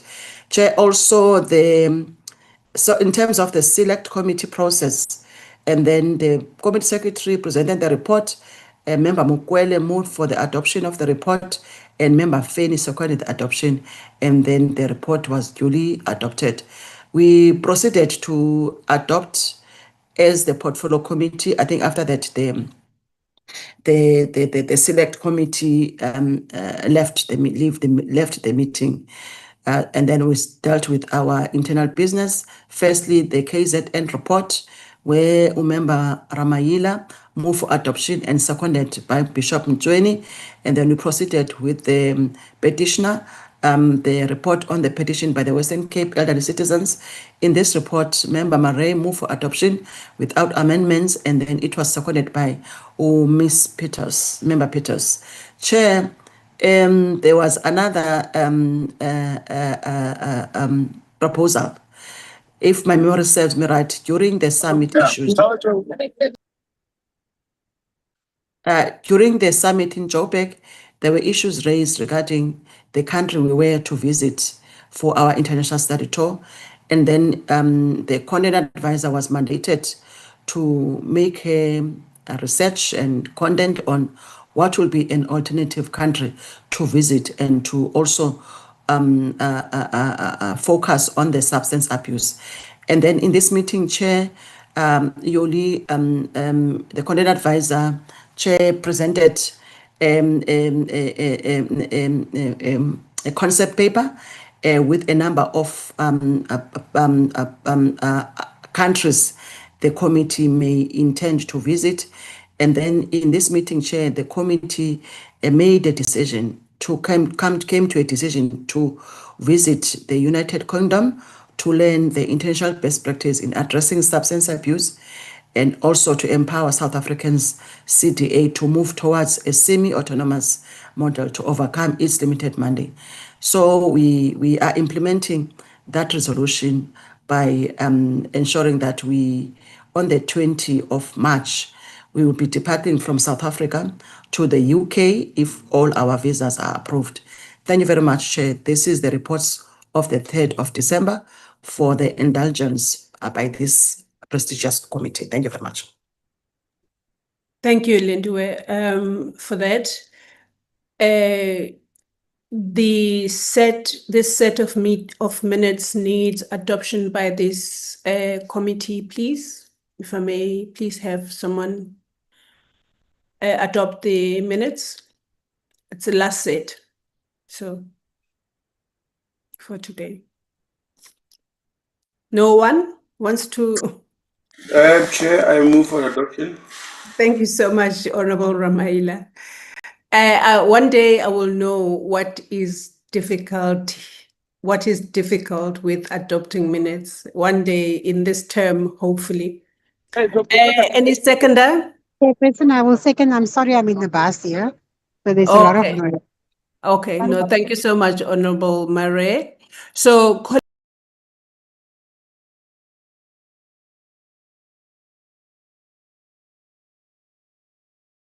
Chair, you are muted. Thank you, Lindiwe. Apologies for that, colleagues. The minutes have now been adopted, and I thank you all so much for that, because obviously now we are up to date with our minutes. We agreed at the request, the very stern request from one of the honorable members, that we don't have, outstanding minutes, because then it defeats the object. Because people have forgotten by the time we adopt them if we take too long. So I'm really appreciative that we are up to date with our minutes, and we will try to keep the tradition going. I just want to take this opportunity before I adjourn the meeting, that colleagues, we are losing time in terms of us getting ready for the study tour to the UK. If we could please all make every single effort we can to make sure that we adhere to the requirements for the application of for our visas, as the support, our support team is assisting and supporting us to make this a possibility. So I pray, I hope that all of us will do what it is that we need to do to make sure that we are all on the tour, because the subject about which we're going to the UK is very important. So as many of us as is possible to be there will be highly appreciated. I don't see any other hand, and I do want to then thank you so much for the meeting previously and now for this internal business. And I wish to thank you all and adjourn this meeting with blessings to all of you. Thank you so much. Thank you, Chair. Thank you, Chair. Thank you.